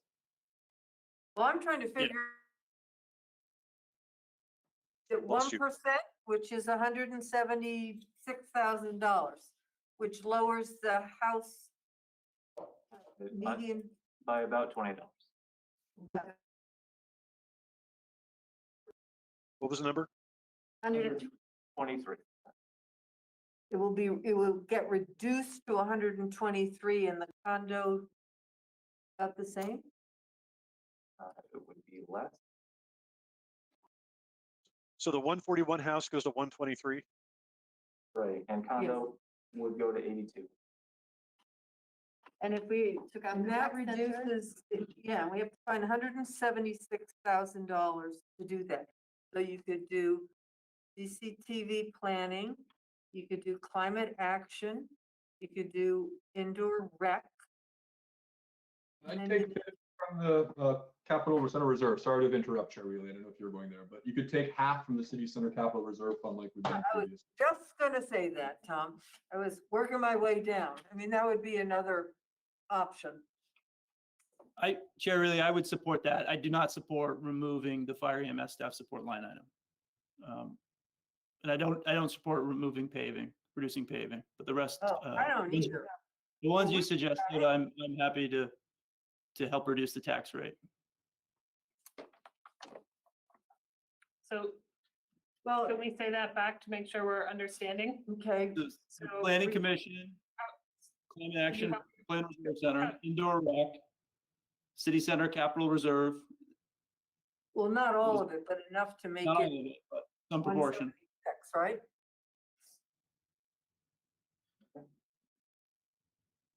Because that's 116,000 and then you need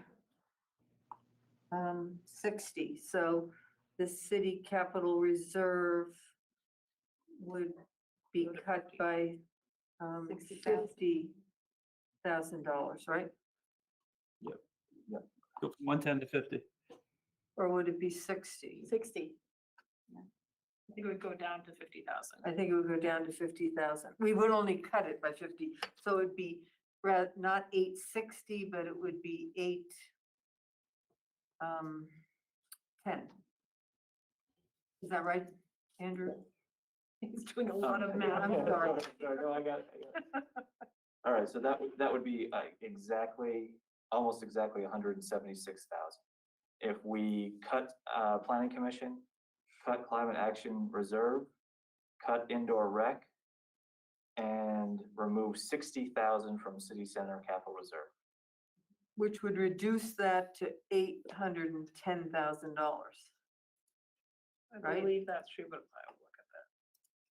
I know it's 860 because that's what it has been forever. If we cut it by 50, it would be 810, correct?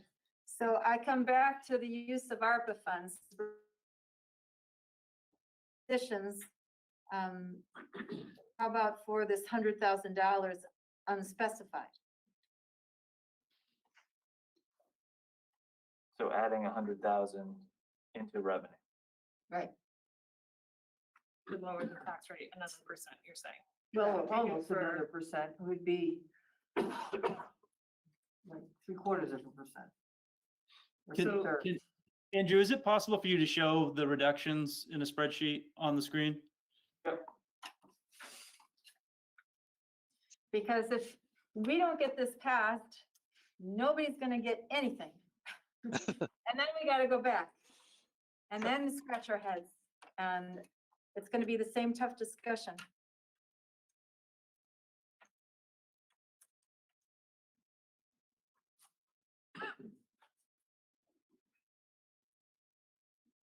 All right, so Okay. if you can see that. Can you Can I get rid scroll of down? your toolbar? Move on up here.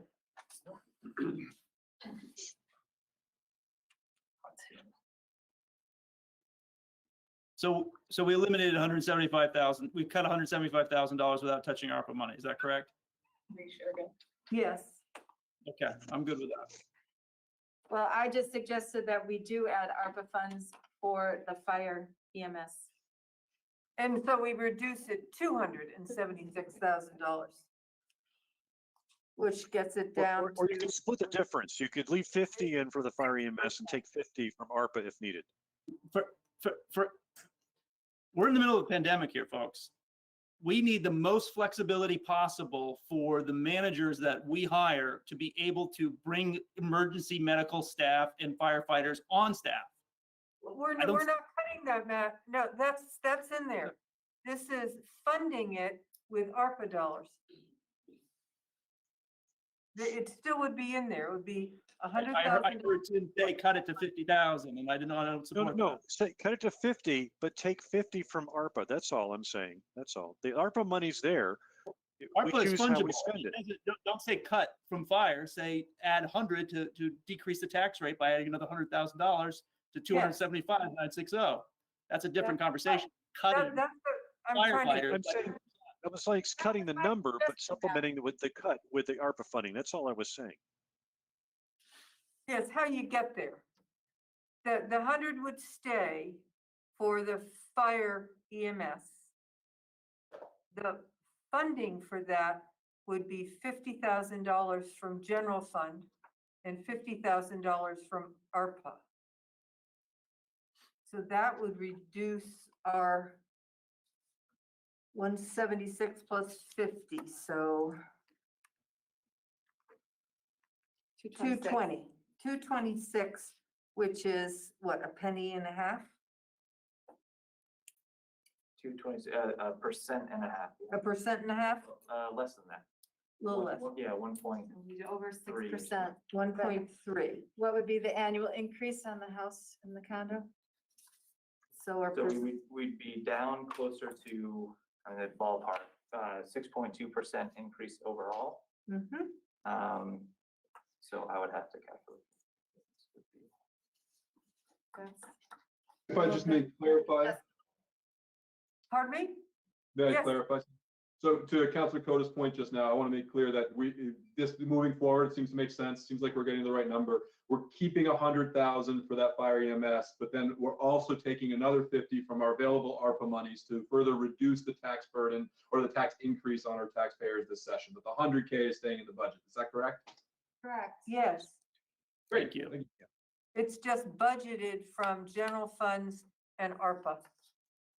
That 100,000. Feel like I'm back on appropriations. So that probably brings us down to about $110 for a house, I'll bet, And from about 121. 6.2% increase. Which is still a big increase, but It is, but we're getting, it's, we're we're getting taking, close. we're trying. Yep, okay. Yep, so I have us down around $118 increase for average residential. So we only gained $5? Right, because it was 123. Right. So the 50,000 ARPA just gave us 118. Lock it in. So moved. Is 118 on average house? That's, yeah. So it's less than $10 per month. Yeah. 30 cents a day. Michael. Michael had a That's bad- right. Just wondering, Yes, Michael. 33 cents a day. I don't how are know. we arriving at these numbers if we don't have a up-to-date grand list? What are we using as a basis for the average home? Well, it's always an estimate. Every year we do this because you don't know what the grand list is Yeah. until the day the fiscal year begins, correct? Well, So I mean, it's roughly 26% above the previous one. Okay. So we're using the current grand list number post reappraisal and then assuming a 1.4% increase on that total grand list for FY '23, which is based on the permits currently pulled for construction that's happening now, what the estimated value may be on April 1st. And then for the average home and the average condo, we actually looked, Martha did that analysis looking through the current grand list to find out what that average assessed value is. When you say current, This FY '22 grand list. the updated one, the Yes, reappraised The one, reappraised one. but nobody else can see it. it's posted on our website. No, it's not. I can show you where it is after the meeting. I'm looking for the, okay, fine. It just, the numbers just don't seem to make any sense, at least if I take my own single family home as an example and increase. I'll come back to it when I have a chance to ask some questions. Sorry to interrupt. So is the council amenable to reducing the increase to 6.2%? Yes. I'll make a motion unless we come back to your motion. You know, can I just withdraw my motion? Or is it just, do we amend it? Friendly amendment.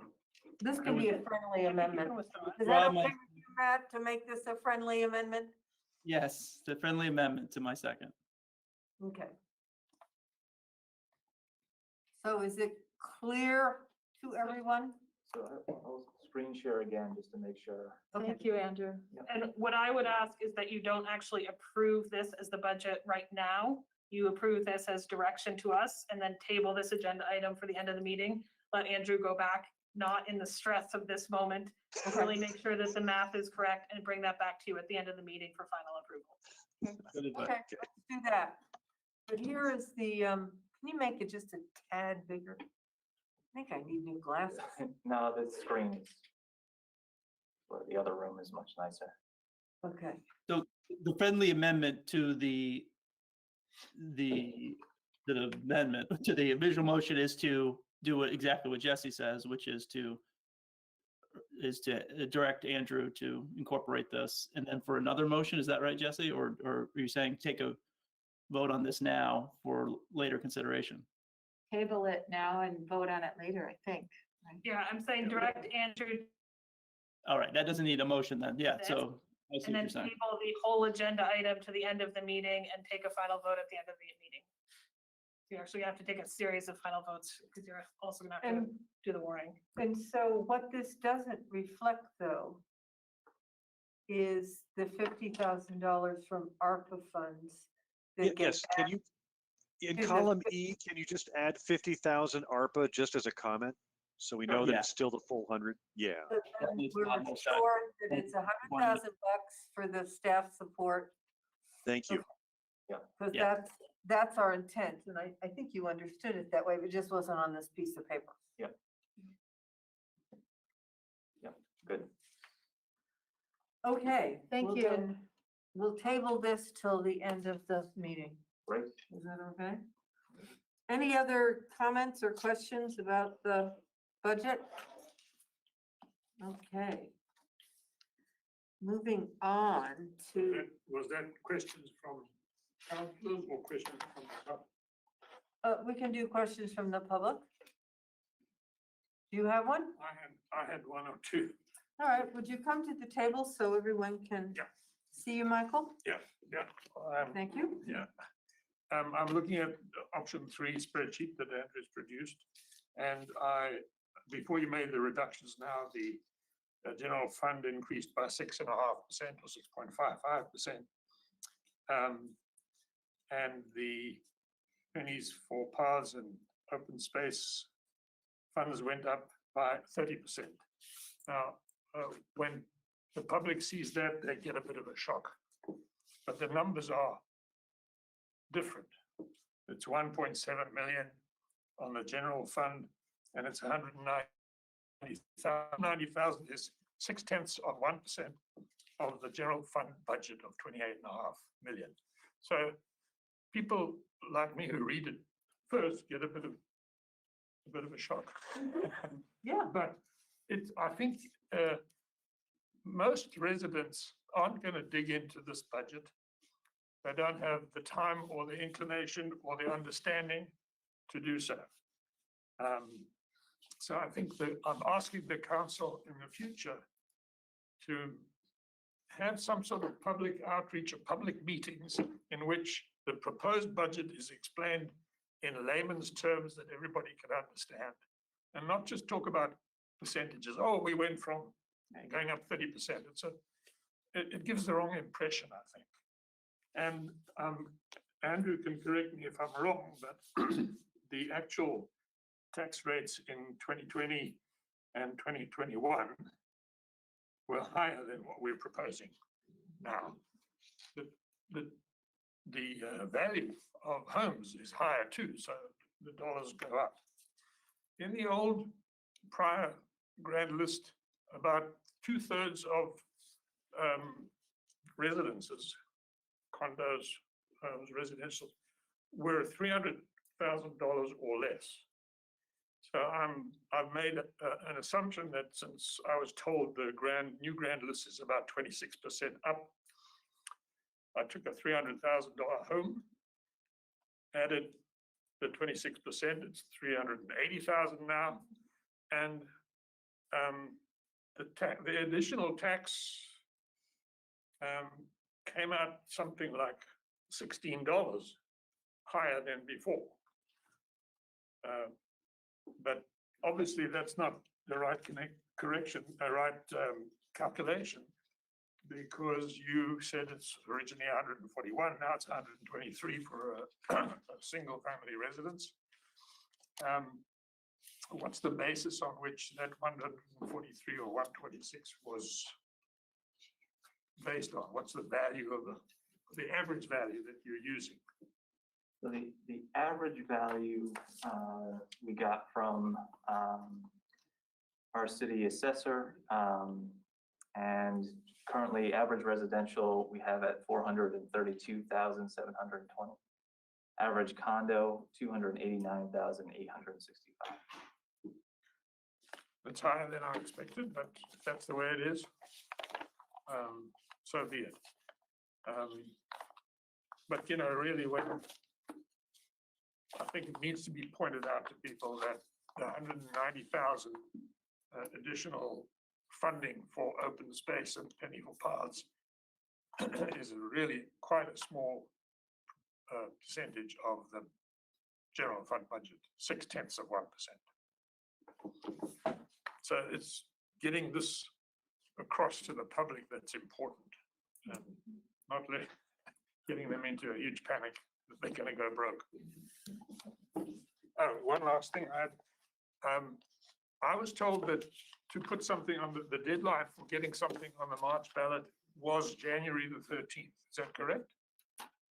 according to the city clerk's office.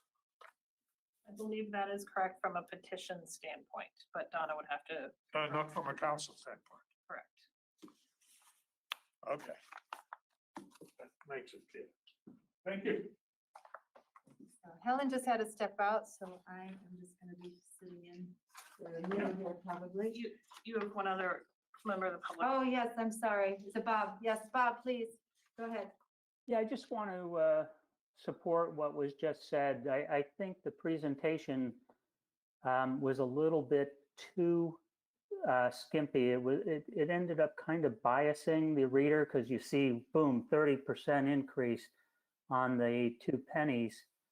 And if you were to put in a line in the presentation to show that it's 0.0023 cents or on the tax rate, and say that it, basically show that it's each one adds the 54%, 54% or 0.54%, excuse me, to the budget, then you would have a better feel that most of the increase is coming from the operating budget.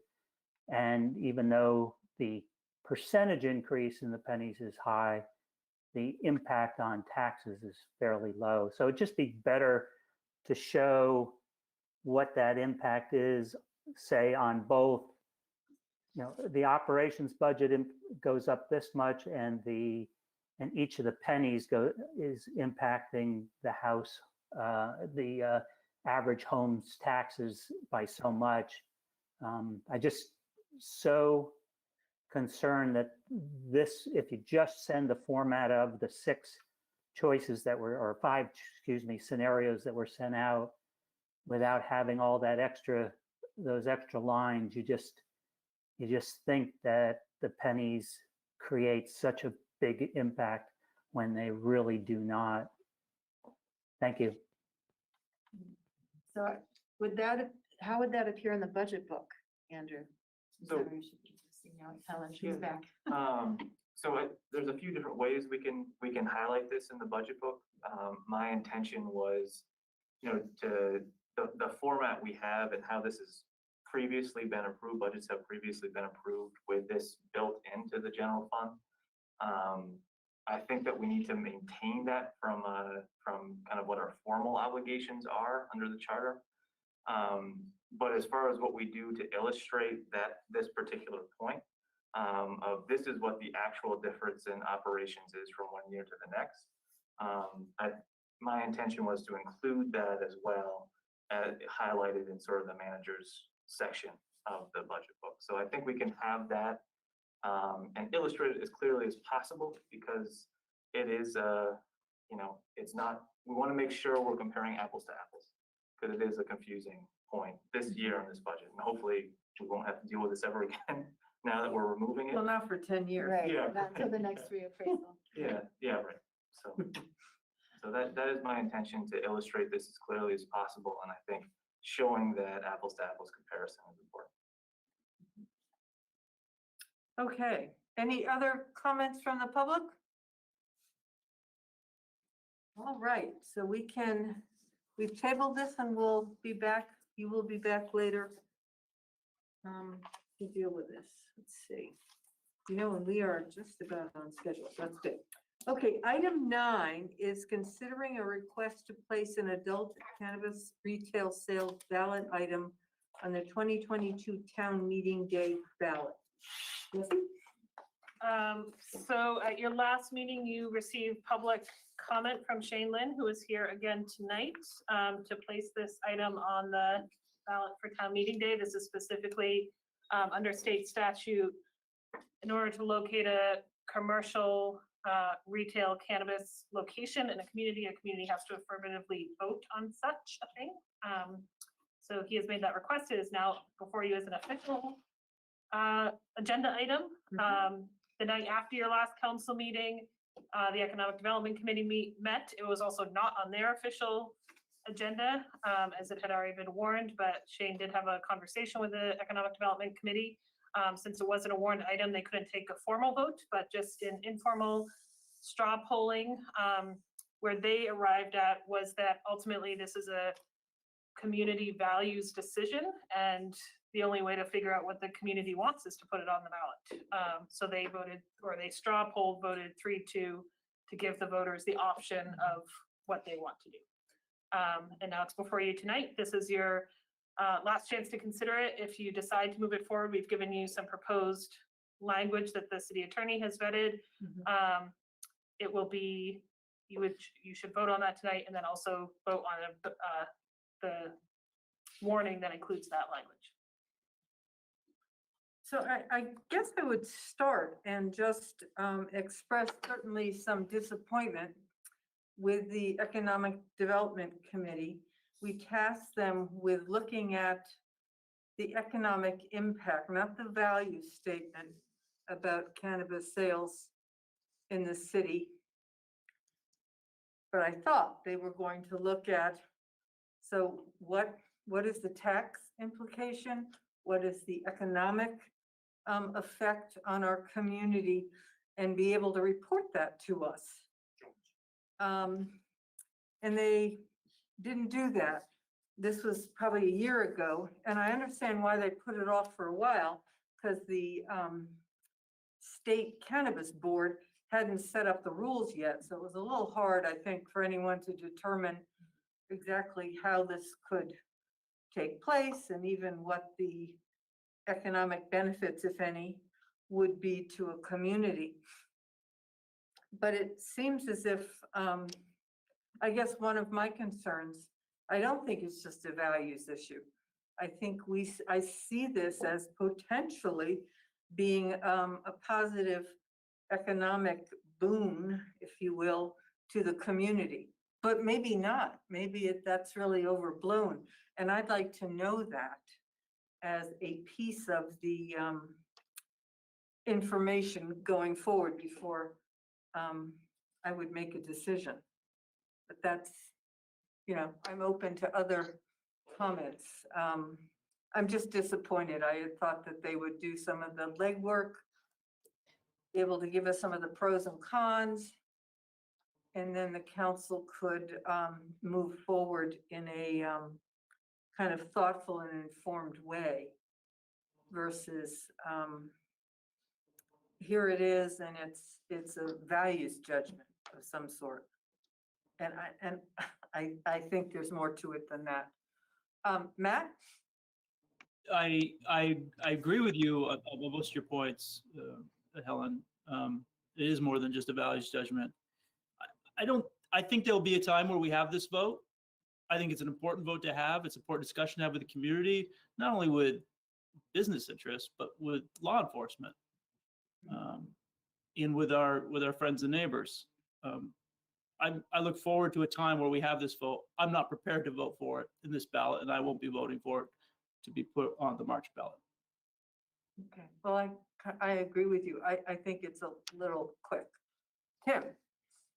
Do we have to decide this tonight? I mean, apart from future ballot possibilities, do we have to decide whether or not the ballot language has to be voted on tonight to get on the ballot in time? Is that true? I think it has to be the So for town meeting day The in March, 23rd. this is the last night you can vote to put it on the ballot. Oh, You can okay. certainly vote at a future meeting to put it on a future Yeah, ballot in yeah, August and yeah. November. Next But time. tonight is for March 1st. Nights for March 1st, yep. Okay. I tend to agree with Matt. I mean, I have a lot of questions about this. I don't want to spend 3 hours tonight talking about it. I think we should talk about it in the future. And I see some income revenue for the city, probably with the 1%. I also see some potential traffic problems that could ensue. I visited Boston several times after they allowed retail sales, and I saw what happened on Brookline Avenue, in Brookline at the #1 store that opened up, and it was controlled chaos, but I mean, they had like 500 people in a snaking line outside underneath, tents waiting to get in, one person at a time. That was how they set it up. But I'm just saying that, there definitely was a lot of security involved. a lot of crowd control involved, and a lot of business on this one corner in a very busy area that had never had that kind of business because it used to be a bank. So I think we should put this off and spend more time talking about the pros and cons in the future. Thank you. Well, I was in Denver quite a while after they passed that and had a number of little businesses.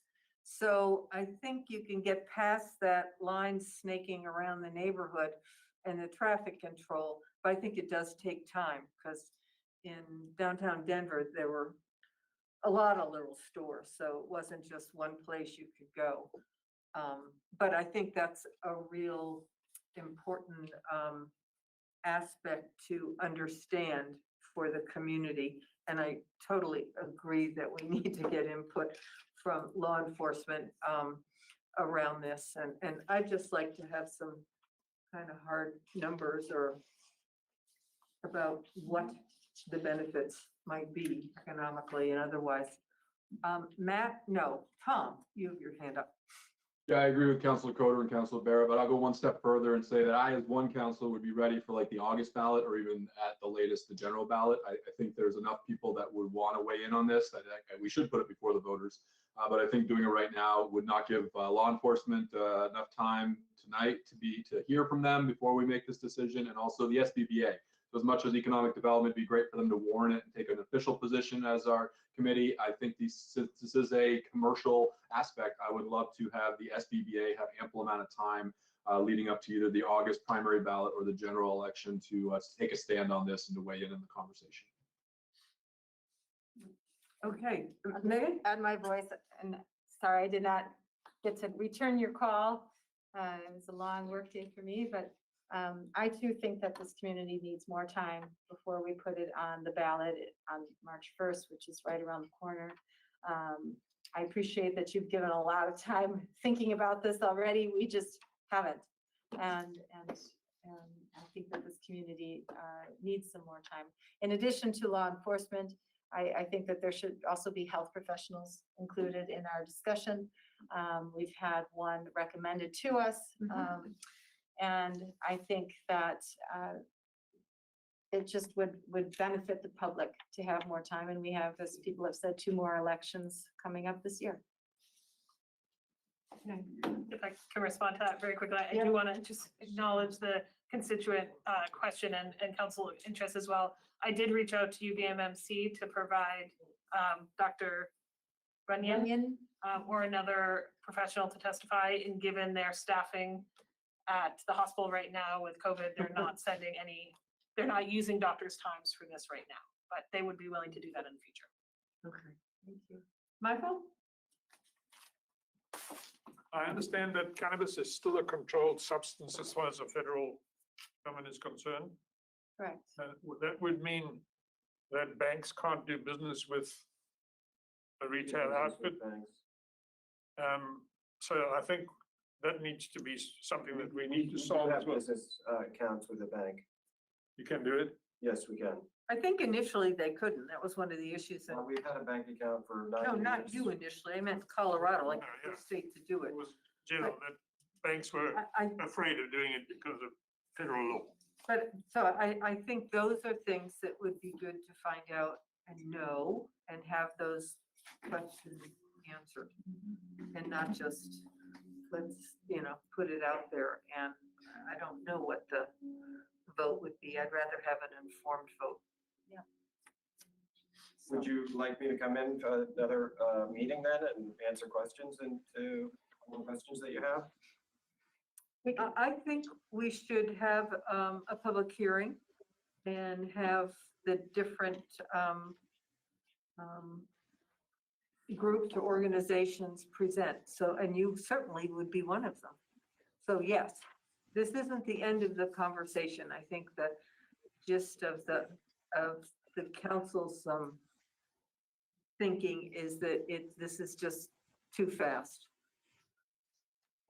We needed more time. We didn't have, the Economic Development Committee wasn't able to take testimony, or they didn't, and inform us. So we're kind of left here with, I don't know, we had a meeting a couple of years ago with the school board, a joint meeting, and when was it? 2016, 2015? And, 2015. it was a long time ago. Diane, when was it?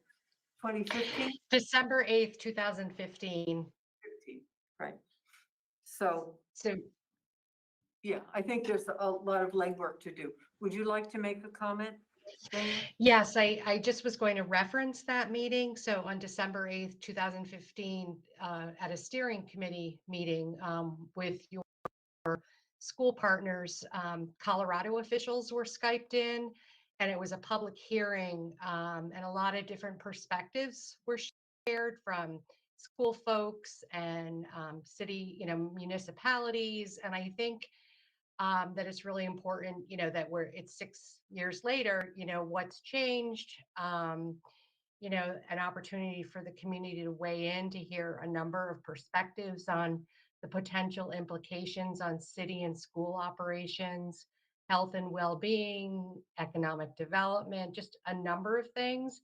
This was presented to the council last week, so it was just basically a week's notice. And I just think, as Councilor Coda said, a conversation with the community about this is in order. And I think I would recommend a public hearing with as many perspectives on the pros and cons. Thank you. Well, that seems to be the consensus. I don't know if we need to have a vote. So we will take this up again. I'm sure you won't let us forget. So as we get, busy, things, if they're not right on the front of my head, I can forget. So, but we will. I think August or November would be a good time frame to think about in terms of getting us educated and the public and the community thinking about. And just for clarity though, it can go towards a petition potentially if I get roughly 700 signatures of registered voters. That can get Yes, that on the ballot. yes, you have that option. Absolutely. All right. Oh, Donna, did you want to weigh in on that? Well, I would just suggest, it's probably closer to 800 signatures. I just did the calculations. We've got about 16,000 people on our checklist at 5%. It's just short of about 800 people. And if you are thinking about timing and you really want to get a true perspective from the citizens, I would move away from the August ballot and consider the November ballot. That is the highest turnout we have in an election anytime. So that would be my recommendation. Okay, thanks. All righty. Good enough. Thank you very much. Thank you. Let's see, we are to 10, approve the town meeting day warning in So- the ballot. We have to We put need to that off. table that until you Yeah, get so the we'll numbers. Skip over number 10, we'll go to 11A. We added an executive session in between 11 and 12. So we have a new 11A. Receive a request from Summit Properties to apply for CDBG funds and potentially set a public hearing for 7 PM on February 22nd, 2022. So if I can just table set this for a minute, and Tom Getz from Summit Properties is here with us tonight, Chief. Thank you, Chief. Sorry. See everybody. Good night. So as you probably know, Summit is the development partner for the affordable housing at O'Brien Farms. We have received a request from them to jointly apply for a community development block grant opportunity that the state offers to support that. It's very similar to what we've done in the past for Cathedral Square and CHT. So to submit that application, the city would submit it. We'd have to set a public hearing. So in advance of doing that, Tom requested the opportunity to come and present the project to you. Okay. All right. Thank you, Jesse. Thank you. Thank you very much. Thanks for having me tonight. Yeah, so I really wanted to come on tonight. Our goal would be that on February 22nd, we have a public hearing where we can actually hope to come away from that with the city council's approval for the city manager to apply for these funds. So tonight I just wanted to give a brief overview of the project and answer any questions to hopefully help facilitate on February 22nd being able to get that approval. So just a little bit of background. This project actually came before City Council about 6 months ago when we came in and presented requesting City Council support for our application for low-income housing tax credits and other affordable housing resources. Since that point in time, we've started that process. We've applied for multiple affordable housing resources. The project is pretty much the same in terms of the overall use as when we came in previously, but there's been some design changes, which we can talk about briefly. Big picture, it's 94 units of mixed income housing located at the hillside at O'Brien Farm.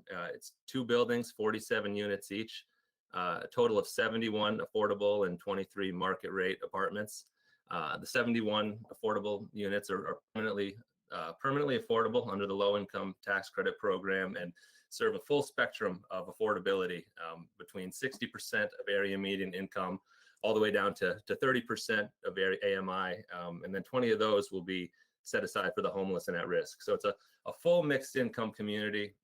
It exceeds the minimum inclusionary requirement pretty significantly. The hillside at O'Brien Farm community has a minimum of 51 units had to be inclusionary. So that would be affordable to folks making no more than 80% of area median income. So we're really targeting much deeper affordability levels with more affordable units than that minimum.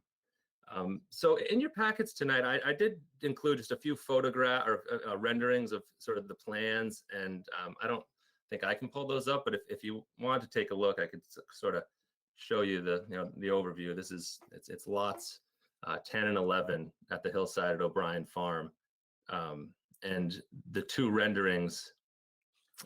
Okay, let's see if I can. Share. I don't know that my screen share on that's going to work very well because my packet showed about a quarter of that. Okay, I can do it, Tom. Can you do it? Okay, thanks, Jesse.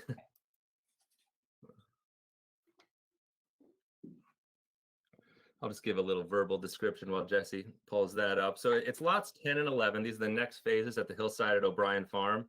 And what we've been doing over we've had 2 public hearings with the DRB where they've incorporated some aesthetic design comments and so had a few revisions. And the rendering you have now was the one that was presented most recently, and got a verbal approval during the last DRB hearing that the board was happy with the design. Here it is. This is the updated after a couple revisions with the DRB that we're hoping to have approved at the next and then hopefully final DRB hearing on the 2nd of February. So this is lot 10, and the mirror image of this building will be on the neighboring lot 11.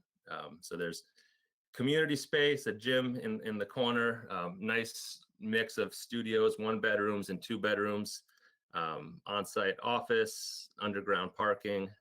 So it's hopefully everybody thinks it's a nice looking building. Our goal is that we would get all of our financing resources in place by June and be ready to construct by August or September on both 47 unit buildings. And the reason we're here tonight is because this is overall about a $26 million project when you combine both phases, add in all construction and development costs.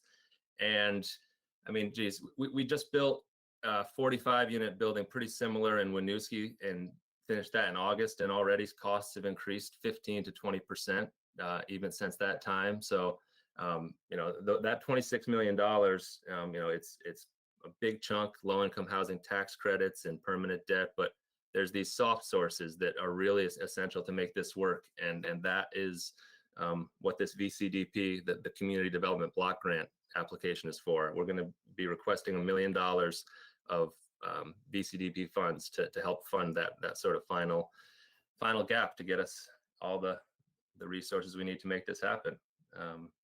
That's the big picture. We've also presented this to the Affordable Housing Committee, who had a chance to visit some of our recent projects, and we got a good letter of support from them. So we've been sort of full steam ahead trying to get these resources lined up. And tonight, really, no action other than hoping to get on the hearing for February 22nd, but happy to answer any questions and talk through the project if there are anything I can clarify. Well, reading through, I was very impressed with the affordability and the different levels, and the fact that it's perpetual and it's a lot, and you also have some market rate, so it's a real nice mix. I'm curious with, it seems like if you have underground parking, how many underground parking spots do you have? Because it looks like you have a lot of parking above ground, unless I'm reading this wrong. Is the Yeah, gray the area, total is that number I the can- parking? Yeah, there's 47 units in each building, and there are right around that number. I have to pull up the exact number, but combined between the Go ahead. combined between underground and above ground parking, there's a right around that number, about a space per unit. That's not exactly, but it's in that ballpark. It's not more than that, not by much. All right, did you have a question? Yeah, I was curious about the building materials. Are you using brick? Is that what we see? Or is this true to? Yeah, there's a mix of brick and cementous panels, and it's sort of you see a few different siding materials, but there is brick on all sides, and that'll match the brick that O'Brien is using actually in their other buildings. So it'll be sort of a theme that ties together some of the other buildings in the community. I was also curious about, have you already done a price point for the rents? Yep. So the rents are all, I mean, they adjust annually a bit based on the, each year that publish the maximum tax credit rents or get published by VHFA. But those rents will be set at the limits that are affordable to folks making 60 and 30% of AMI. So I can actually pull up that real quick and tell you, just as an example, if somebody's in a studio 60% unit, that'd be $960. If they're in a 1-bedroom, it'd be $1,030, and a 2-bedroom would be $1,200. We're also going to have project-based vouchers through with the Burlington Housing Authority on either Burlington Housing Authority or Vermont State Housing Authority. We've been working with both of them. So the units that are affordable to folks making 30% of AMI will also have project-based vouchers to help support those units. Is that including heat, I'm assuming? Yes. Water? Heat and electric. Yep. Yep. All utilities. Yep. Yeah, and are the stoves and ovens electric? All electric. Yep. All electric appliances as well as all electric heating. So the whole building is heated by energy efficient mini splits. So it is a fully electric building. And how many, it goes up to just 2 bedrooms? That's the biggest size? Correct. Yep. 2-bedroom studios and 1-bedrooms. Cool. Matt? So I just have a comment and then a process question for Jesse. First of all, Tom, fantastic. In previous life, I was the chair of the Development Review Board when the CHT came with this project. I don't care. I don't know what happened, but you took it over. It looks just as amazing, maybe even more than the one we approved a year and a half ago. So thank you for stepping in. But my question is to Jesse.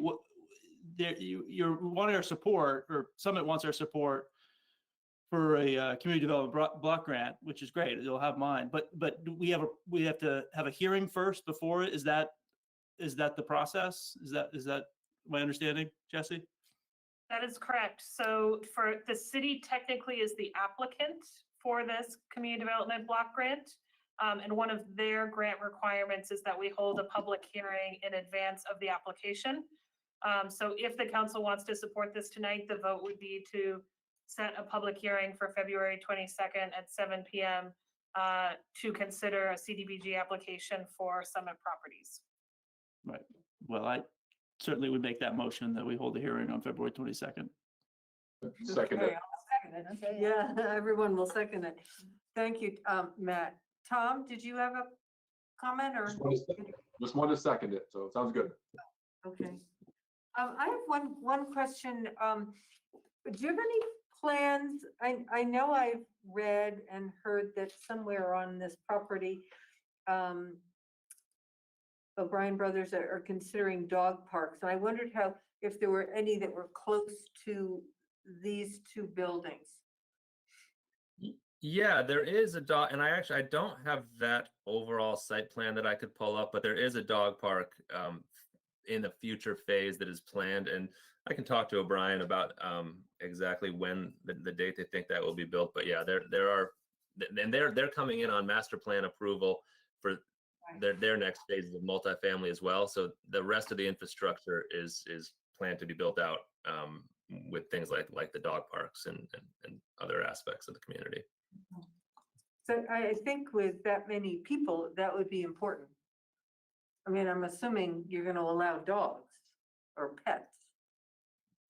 Yes, we usually do allow. We have some buildings that are pet free, but our ones we've recently built do allow pets. And yep, that's the plan on this ones. Great. Any other questions by any council members?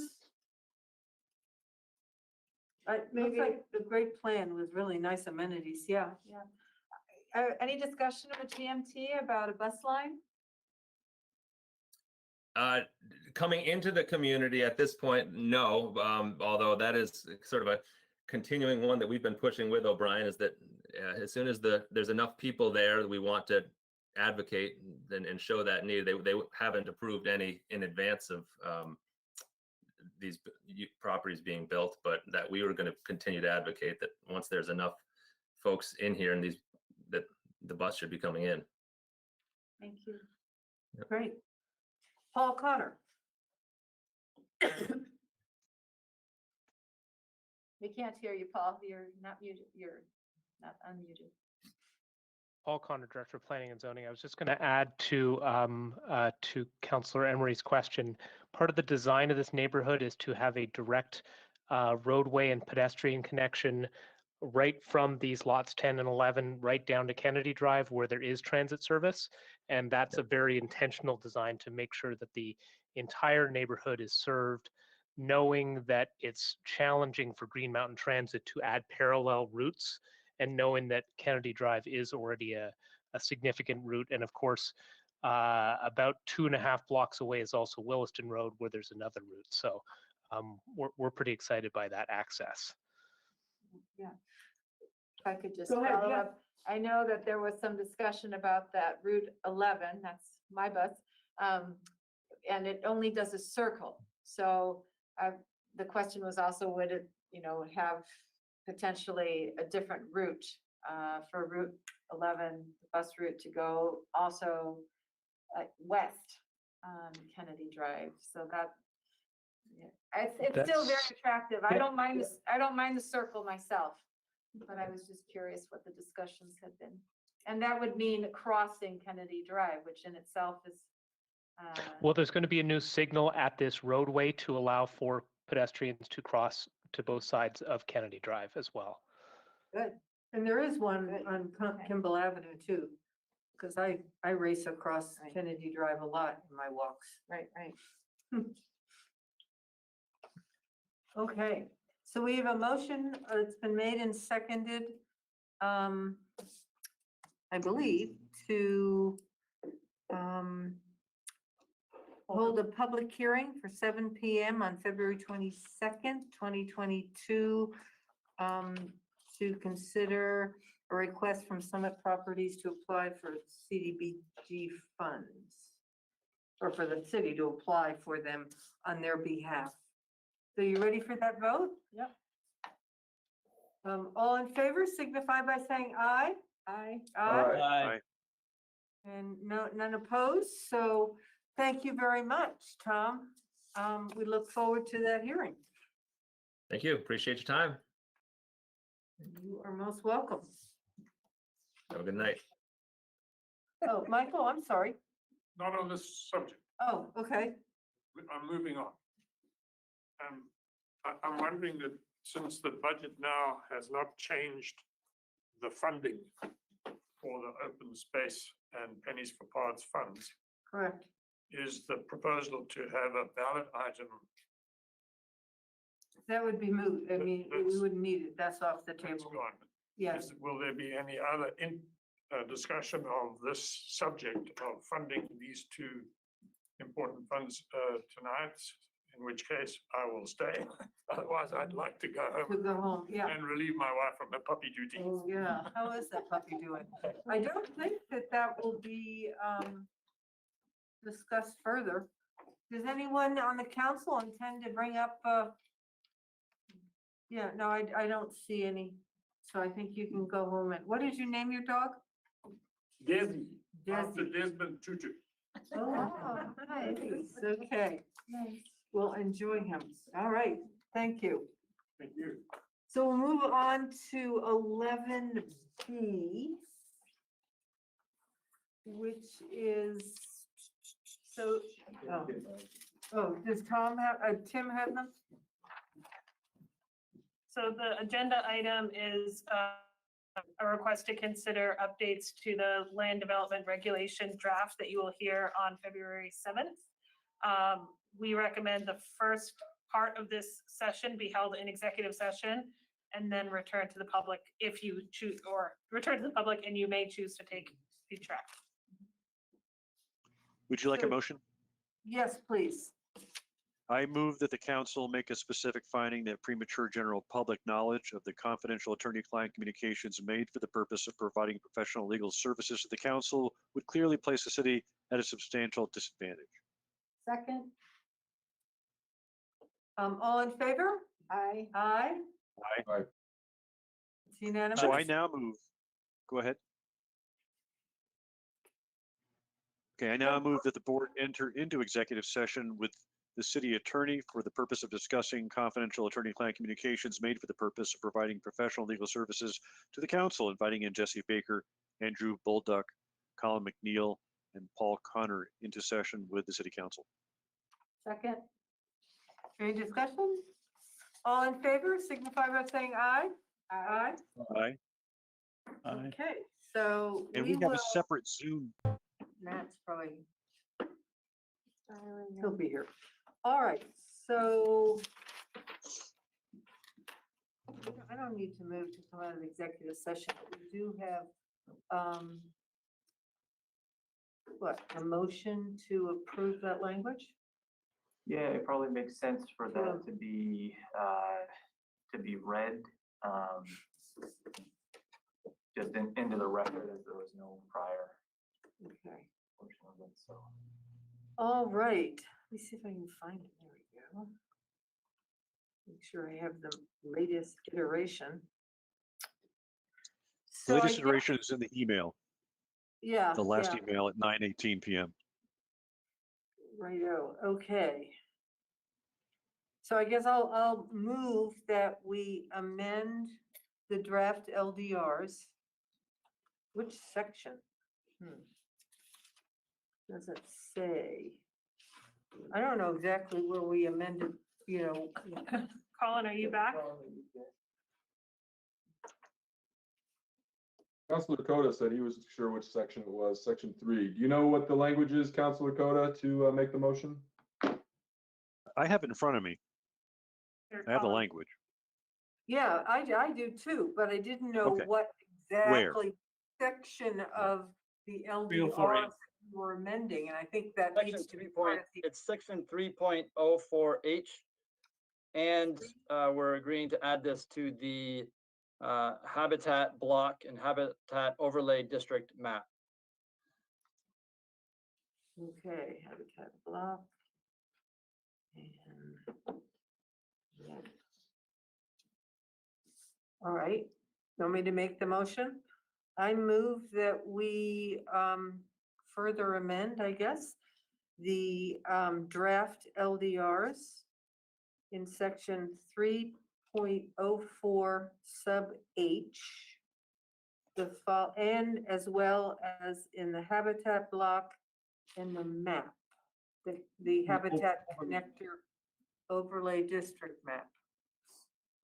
With the language that's, I'll read it, it's on the, says these regulations apply to all proposed land development except as limited by the provisions of 24 VSA subchapter 4413. For example, habitat block and habitat connector designations are subject to the limitations and 24 VSA sub 4413A for uses enumerated therein and proposed by entities such as the state of Vermont, the city of South Burlington, the Champlain Water District, or the University of Vermont.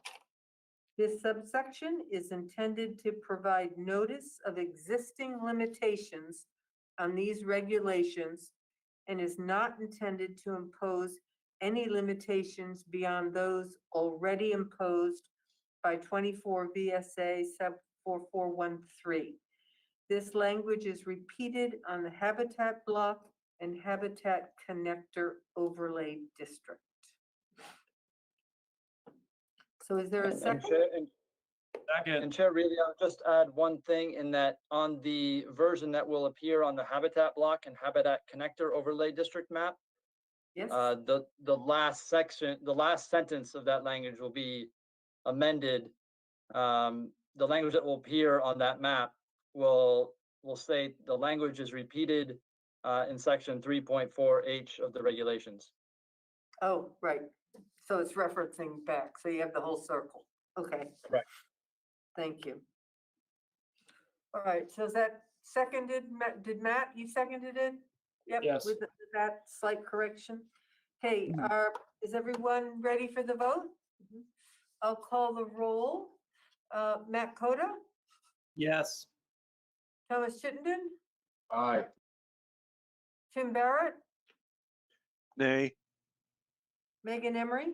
Yay. And Chair votes yay. So this amendment passes 4-1. Okay, moving on to 12. Received the December 2021 financials, including prior months. So, Yeah, Martha Machar will lead us with this. Martha, do you want me to make you a presenter? oh, there's Martha. Or Andrew, or you can just pull it up. Okay.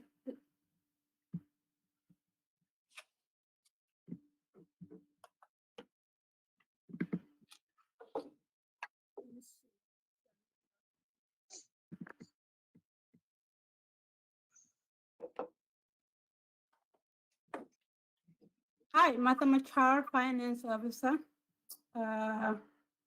Attached to the agenda were the December financials. We only included December, and because they are cumulative of December, October, and November that we haven't sent to you, is a lot of data. So we decided that maybe just sending you where we are at the end of the second quarter, December 31st, 2021, would make sense because it does include all the expenditures, expenditures and revenues that we receive and spent in the prior fiscal years. So in the agenda, given how it's a lot of data, so we've only included the roll up by department, and the detailed reports were included in the council box. If you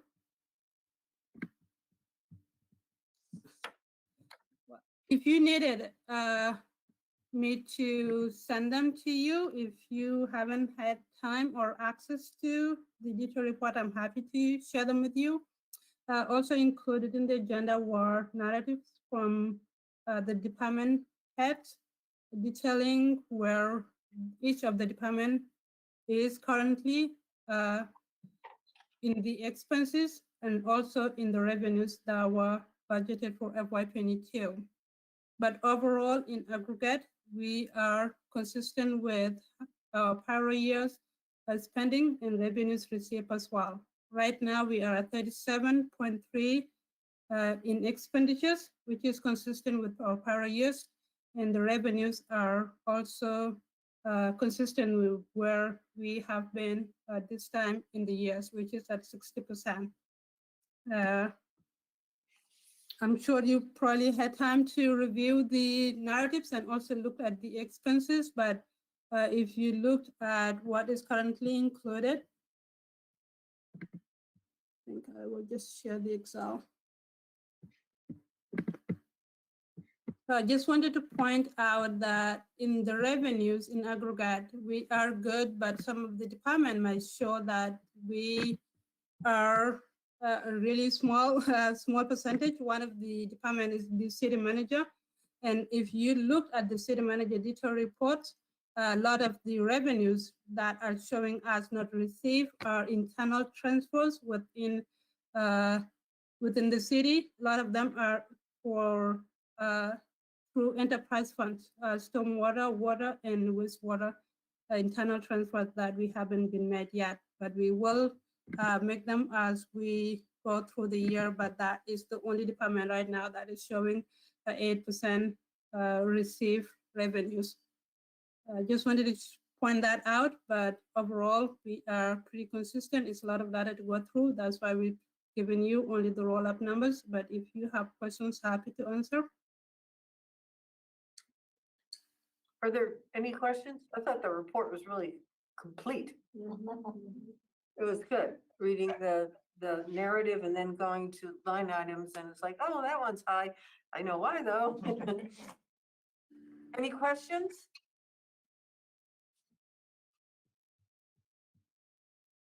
Okay. Any other comments you want to make, or, I mean, the report sort of says it all. Yeah. Nope, I'm good. Okay. Thank you, Martha. Thank you, All right, Martha. thank you very much, Martha. Thank you, Martha. It was really complete. Quick question. My computer's Oh, pausing. I'm sorry. Are there any questions? Tim, do you have one? Just a real quick one. I can't remember, the local sales option tax usually appears in August, right? And what's the other time? 6 months later, or? The other time would be, I don't know. How do I stop sharing, Andrew? Should be the. So- Yeah. I'll make you. This is all So new I here. guess so I'm is trying there to any, stop is there any sharing. new news on the local sales option tax? So we get the local options tax receipts in August, November, March, and Okay. June. So we are tracking those at quarter to quarter. Our last receipts were actually, if I'm remembering off the top of my head, higher than Right, yeah. higher than budgeted. So Okay, we so are no new news. No. strong. Okay, thank you. And the August one has some of the year before, though, doesn't it? Correct. Isn't Yeah, it we sort have- of funny? Yeah, we have Yeah. to separate it out. Yep. So in terms of our receipts, we are well ahead of where we budgeted, forecasted for this year, for FY 20. Okay. Any other questions? Okay, thank you very much. We'll move on to consider a draft of a charter. One of our very few guests today. It's been hanging out for a while. Thank you. What an exemplary public servant you are. So this is no action is requested on this tonight. It is a priority on our FY 23 policy priorities and strategies. So we wanted to move it forward. As part of that priority list, the council identified convening the charter commission to look at governance structures and some language modernization. So that is how I have drafted this. You'll also see in that we are recommending expanding the charter commission by 2 members to include 2 members appointed by the school board. They wouldn't necessarily have to be sitting school board members, but appointed by the school board. And the chair and I did discuss this with the superintendent and the board chair on Friday. We're also charging the charter, or you would be charging the charter commission with looking, as I said, at governance models and language updates, and coming back to the council in about 15 months, so July 2023, with the intention of giving yourselves a long runway to set something up for the 2024 town meeting day ballot. And also have charged the committee with running a comprehensive public process. So I wanted to bring this to you tonight just for your feedback, since you haven't seen this before. what Bridget and David suggested is that the school board would talk about this generally in February. We would then bring it back to you for your action if you so chose, but the actual expansion of the charter commission wouldn't happen until the new school board is seated in March. So the earliest this work would really kick off is likely April. So again, not for any action tonight, but just to start the conversation as it is a priority that you've indicated. So Peter, would you like to make some comments? No, I was just looking for a sense of direction. You might want to go, but that helps. One question, are we a charter commission or a charter committee? Yeah, I was struck by the commission word too. Oh, sorry, that Always might been be. a charter committee, but maybe there's something. Oh, I didn't even catch that. I was just reading it charter committee because it's COMM. I can keep moving on. I think that's a hangover from my Winooski days. I'm happy to update it. It was a charter commission in Winooski. Yeah, I don't think it's that different. you know, you say tomato, we say tomato, you say commission, we say committee. Okay, any other comments? All right. Yes, Tom. I'll just say this is great. I'm looking forward to seeing this again. I think it's long overdue, and I'm really glad Peter Taylor's here to express interest being a key member of the charter commission, whatever it is. Committee, yeah. Yeah, I just agree with that, and glad to know that Peter's retirement from PCA didn't last very long. He's back in it. Oh, he's always been on this, yes.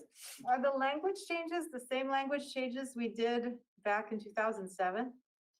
The gender neutral and Yeah, it's just the state didn't put them through back then. I have to go back and look, but we either missed a couple or the state missed them when they did it. I think the state missed them when I we, think so too. Yeah. I think we caught most of it, but yeah, all right. Well, that's the easy part. it's been done. It's been done, yeah. Okay, that's right, we have a charter committee, So alone. I'll probably meet with Jesse and see how we want to work this out then. Pardon me? I'll meet with Jessie and talk to her about scheduling and timing and how we go forward with the committee. Sure. Yeah. And if you need some other members, we can try to dig some up. Okay. Great, thank you. Item 14, receive the FY 22 policy priorities and strategies, report number 1. So again, no action is needed on this tonight, but this is per the adopted, as we discussed with the adopted policies and strategies. I think part of the successes of this kind of process is regularly reporting to you all, so you have a sense of progress being made or not in the various areas. Staff, I thought did a really, the intent is to make it very succinct and to the point and not overly burdensome to read. And hopefully over time, folks will get used to kind of skimming through those bullet points. So there's nothing specific I wanted to highlight tonight. A lot of this work you have heard a lot about in the last couple of meetings, but wanted to give you an opportunity to ask questions, to recommend changes for future reports. You'll get these every 2 months. Just respond to anything you needed. Otherwise, it's just for your information, and we'll revisit it every 2 months and then with the update in the spring. I thought it was really helpful. And it also lets me know who on staff is kind of responsible for everything. I mean, you can sort of guess, but here it's all written out, and I think just a response. I think the sooner we get a new director of public works, the better, because there's a lot of work here that they're part of in terms of getting things done, and some hasn't been done just because of the change. Yeah. Something I would just like to highlight the rezoning of the land around the airport. And then for the fourth category here, Which section is that in? that's the first page of it. Oh, affordable and community Affordable, strong. community Okay. strong, Yeah. and examine how to increase participation in city discussions, increase ways to foster invitations to diverse populations to help our city. The Chamberlain neighborhood is a diverse population. So I know you're researching ways to engage with a more diverse population, but I see this as something that should be moved up in the priorities if we're looking at an April, May end date for making recommendations to the Planning Commission. We have a very diverse neighborhood. We're still in a pandemic. Children are trying to stay in school, and yet daily we have notices of someone coming down with COVID. I mean, it's a stressful time for folks. So I think having your neighborhood rezoned might fall in terms of what meetings they would Are attend important. regularly. Right. So I think it's going to be really important that there's be a very carefully thought out process for when in February and March we're looking to engage through public hearings.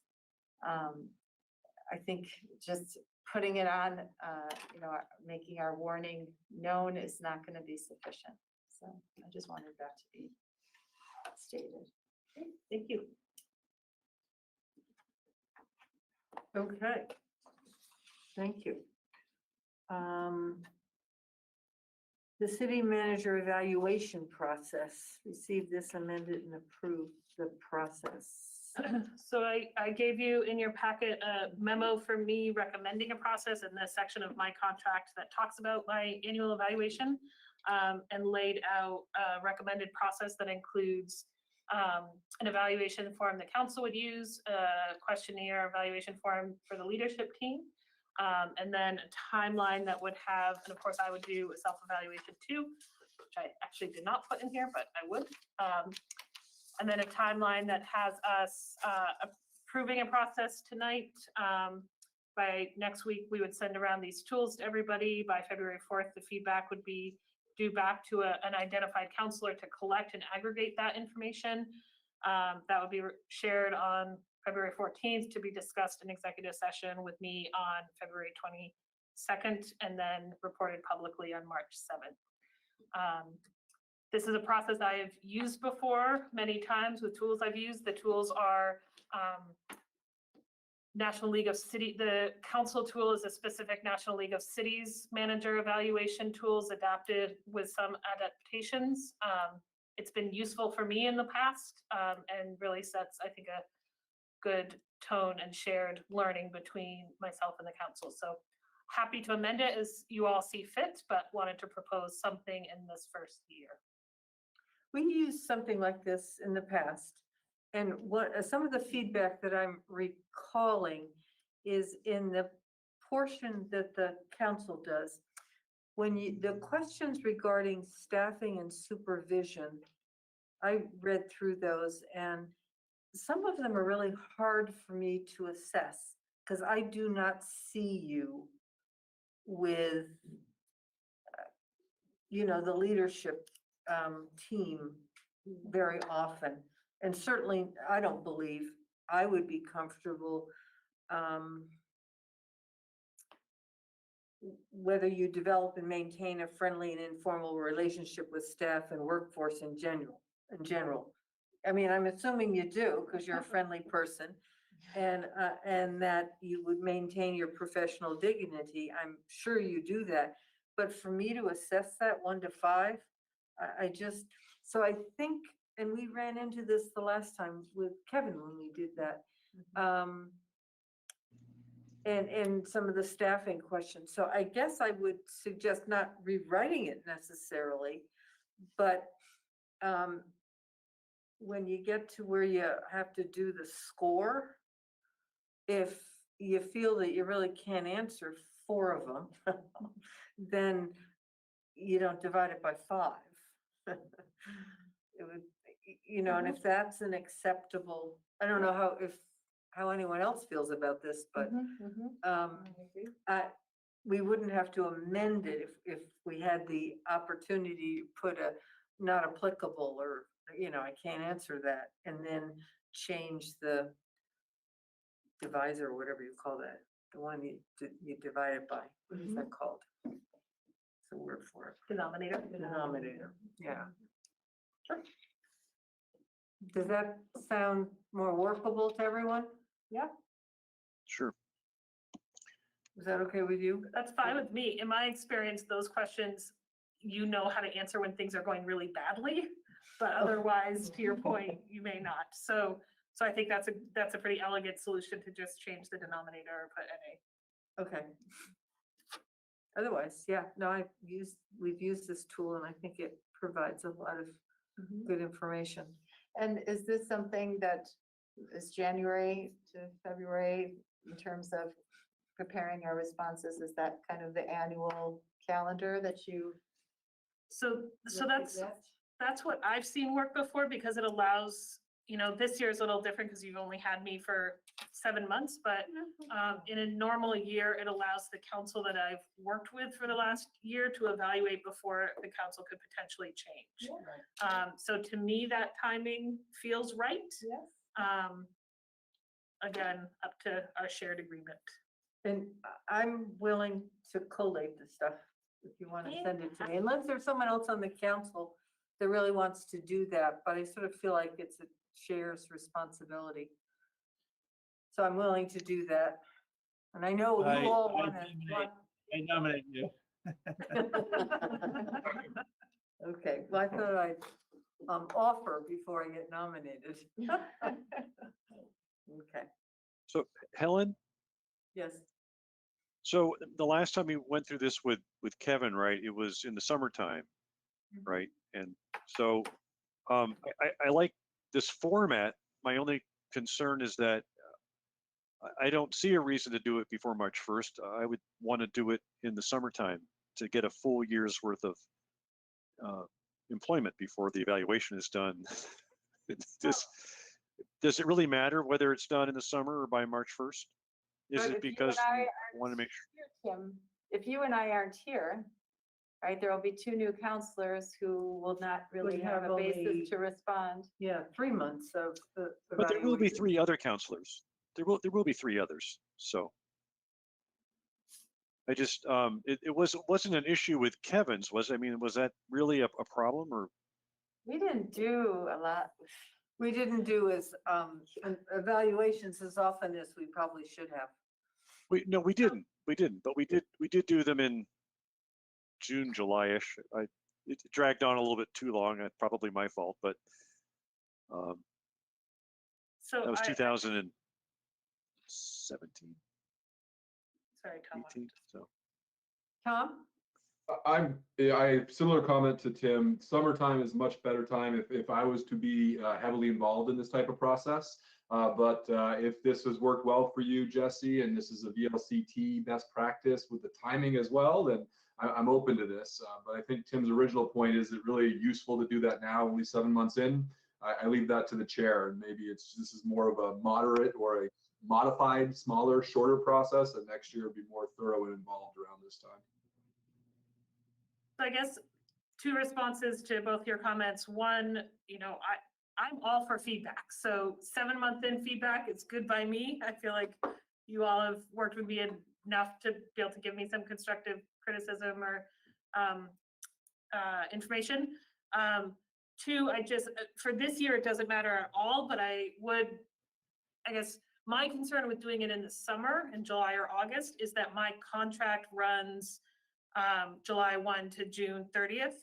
So in years where we are doing contract negotiation, I will want to have that done far before the summer. So this timing to me is a little better for that in future years. But this year, that doesn't matter. My contract's my contract for the next 2.5 years. Well, I feel pretty strongly that it's better to have the council that was largely in place for the longest period of time to evaluate And so I think it really needs to be done before there's a change in council, or potentially a change in council. I mean, I would think personally, if I came on the council in March and then 2 months later, I'm asking to fill out an evaluation, it would be pretty superficial. Yeah. And that isn't particularly helpful. So, and I also think it is important for the negotiations and the salary. So I think if you get into a system where you just do it in February and March or whatever it is, or February, it gets done, and you just know that that's that work piece. I know it doesn't work well with the legislature, but yeah. So would city councilors who are running for election be barred from participating in this process? No, no, not at all. No, the whole point is to include the current council, because those are the 5 people who've been working with our city manager the longest. So I mean, I don't think this is gonna take anyone hours to fill out. I'm doing the heavy lifting, is collating it, and even that isn't very hard, except maybe with your narrative. So, Are you gonna send us an electronic version so we can type in our narrative as opposed to? hard copy? I'm probably not gonna send you anything, but I think the city manager is gonna send you this, and will it be the kind you can type in? PDF that we can fill in. Yeah. I will do my best. I don't know how to do that, but maybe. Yeah, I don't know how to do it either, but I'm sure someone on your staff does. And that would be helpful. Then I could read everybody's writing, and it's faster to type for most people. Unless you're a hunt and pecker. Like my husband. So, Okay. so Helen, the last time we did this with Kevin, right? We sat down with the leadership team and listened to them one by one, right? And interviewed them. Well, that was, we were doing I mean, there's a lot of different ways to do evaluations. I mean, that's more of a 360 perhaps, where you have different community players who weigh in as well. Right. So they're gonna, it looks like, share their input or evaluation separately. And so there would be no one-on-one contact with a leadership team? No, not as this is laid out. We did it 2 different ways with Kevin, and one time we did meet with leadership, and another time we did not. It was just this kind of form. Okay, I didn't know about the second one, sorry. Who is collating the leadership team stuff? You. Oh, I'll do that too? Yeah. Okay, all right. So you'll see all of it, new, with Okay. names. I won't see it with names. Okay. You'll put it all together And then And send it there'll out be to 2 reports, council and leadership? Okay. Well, yeah, because otherwise the numbers don't work. I mean, potentially, okay. How many decimal points do we get to evaluate the averages to? Whatever you're. I do easy math, kiddo. 4.99744, Uh-huh. 3.14159. All right, so are we pretty much approved with that methodology, at least for this year, if we want to really dig in a different way or in the future? I mean, I think sometimes bigger evaluations are needed, but not the first year. So, okay. Moving on to 16, you're very welcome. Thank you for pulling that together. It's something I probably should have done. Reports from councilors on committee assignments, and I think, Matt, you have some info on Green Mountain Transit? Yeah, I know it's late, but there are 3 really important things to note, and fresh off the meeting this morning. at 7 a.m. or 7:30, whenever we hold these meetings. But the first is change in service, which is going to affect all of our constituents and constituents across Chittenden County and beyond, wherever GMT service areas are. We all know, you're married to a public school teacher like I am, everyone's being asked to do a lot more with less because people get sick and they're out for 5 days, or they're just have to quarantine. And that's the same thing with all of our drivers. And there's not enough drivers with CDLs to hire. In fact, President Biden just made an emergency order to allow more bus drivers to get on to lessen the skills that they need in order to pass.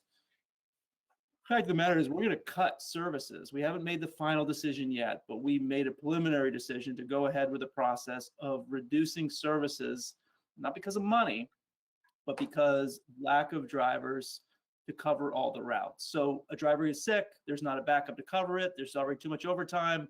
The result is we have service cancellations and people can't make their appointments, can't get to their jobs. And those that want to park their car and take the public transit and help the environment, then they get discouraged and they stop doing it, reducing ridership. So we made the very difficult decision to go ahead with the process. Hasn't happened yet, but go ahead with the process. You have to negotiate with the union in order to proactively reduce. So we're talking, well, the one that I've used, the Montpelier link, with 4 trips to Montpelier canceled starting in March, hopefully to return in June, but not yet.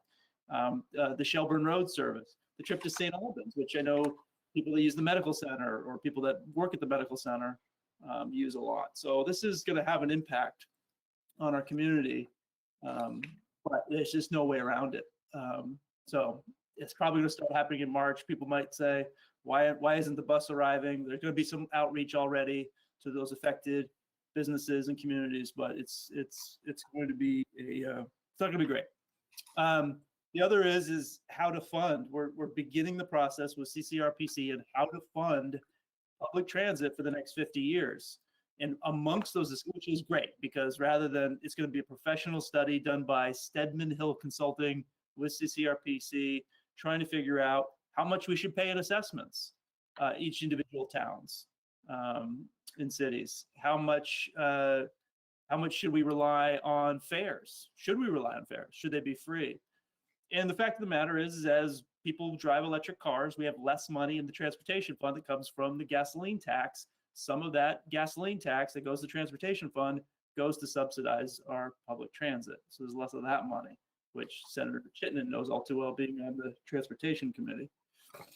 So those aren't great, but at least we're looking at it in a comprehensive way, and I feel good about that. One thing we do have is money from the feds for low emission and zero emission buses. And so some of those interesting decisions will be coming up, whether to buy electric buses, whether they should be the cutaways or the longer services, the pros and cons of that, and whether or not to investigate other low emission, zero emission vehicles, diesel hybrids, biodiesel buses, propane buses, hydrogen buses, all part of the conversation.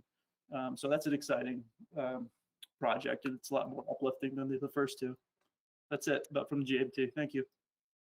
Matt, I just have a question in terms of the conversations about cutting back on some of the routes. Is that what you were saying?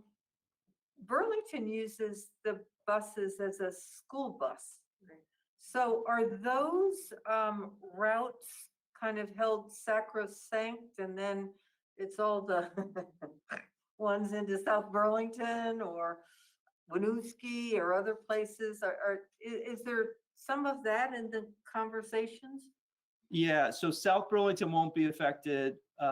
Essex will be. We've already begun the outreach to Essex, but there are contracts that happen with the different school districts beyond the regular getting the students, like, for instance, taking the kids to basketball or other sporting events. Sometimes those are contracted out, and I've personally witnessed it in my house when the daughter comes home disappointed that she can't go to a game because there's no bus driver to drive them to the game. Not canceled because of COVID, canceled because there's just not enough people with a CDL in their wallet, a commercial driver's operator's license, that qualifies them to drive a bus. Matt, is it because of illness or is it because of vaccine mandate?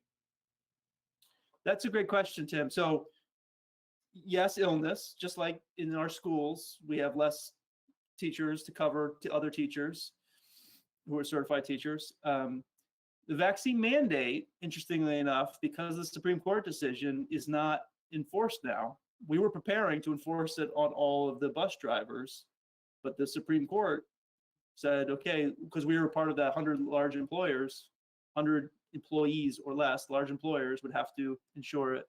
There was concern that we'd lose bus drivers who refused to vaccinate, but the Supreme Court decision lifted that. It's drivers legitimately being sick or having to quarantine, a lack of drivers. I mean, it's snowplows, truck drivers everywhere. It's not just the bus drivers. If you have a CDL in your wallet, contact me. I can get you a job driving the bus at GMT. Well, Mark Gable loves it, but good benefits. Okay, any other committee reports? All righty. We now have to go back to item 10. Budget. 8. Oh, 8, we have to pass the budget, and then we have to approve the town meeting day warning and ballot. So, I can show you the okay. updates.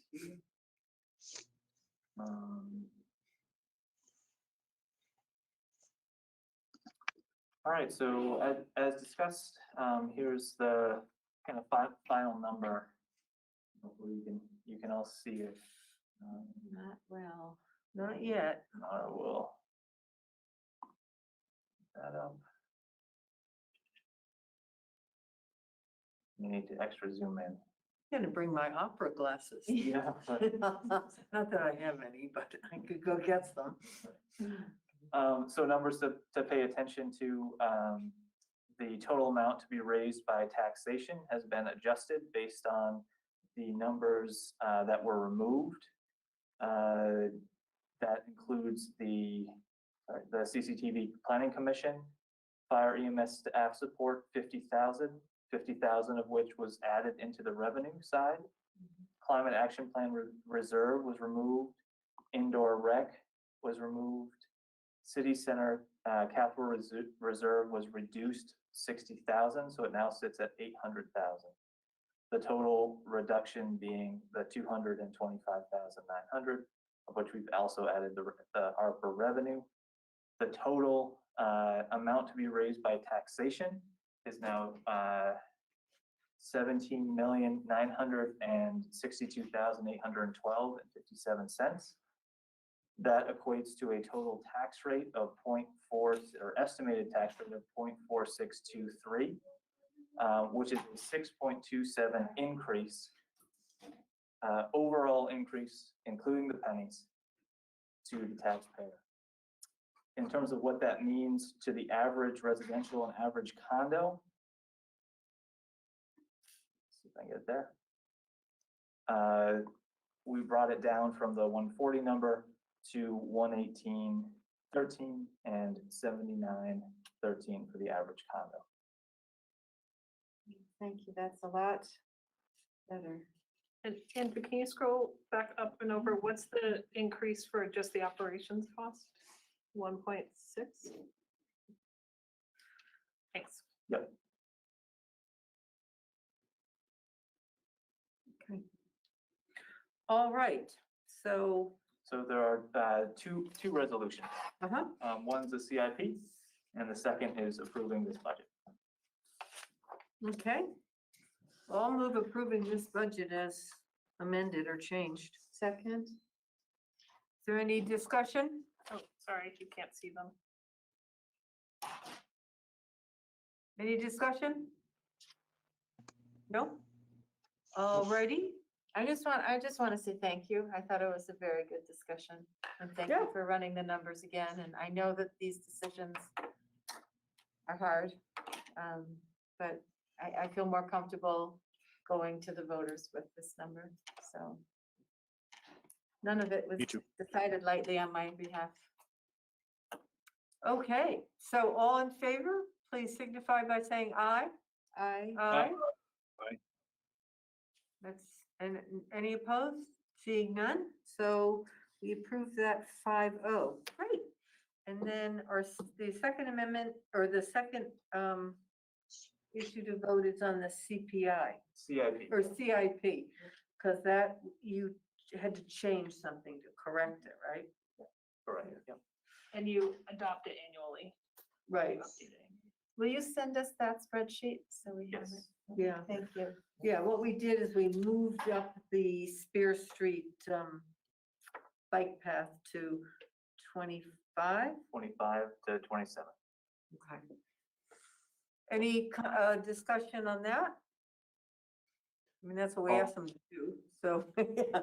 So a motion to approve? So moved. And Second. second? All in favor, signify by saying aye. Aye. Aye. So that's approved, 5-0. So now we can go down to,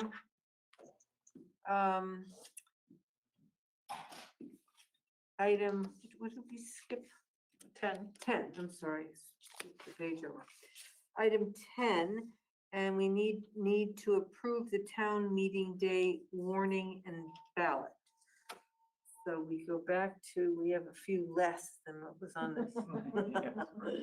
Thankfully. So we're down to 2 items. And the annual city budget, the blanks have been filled in.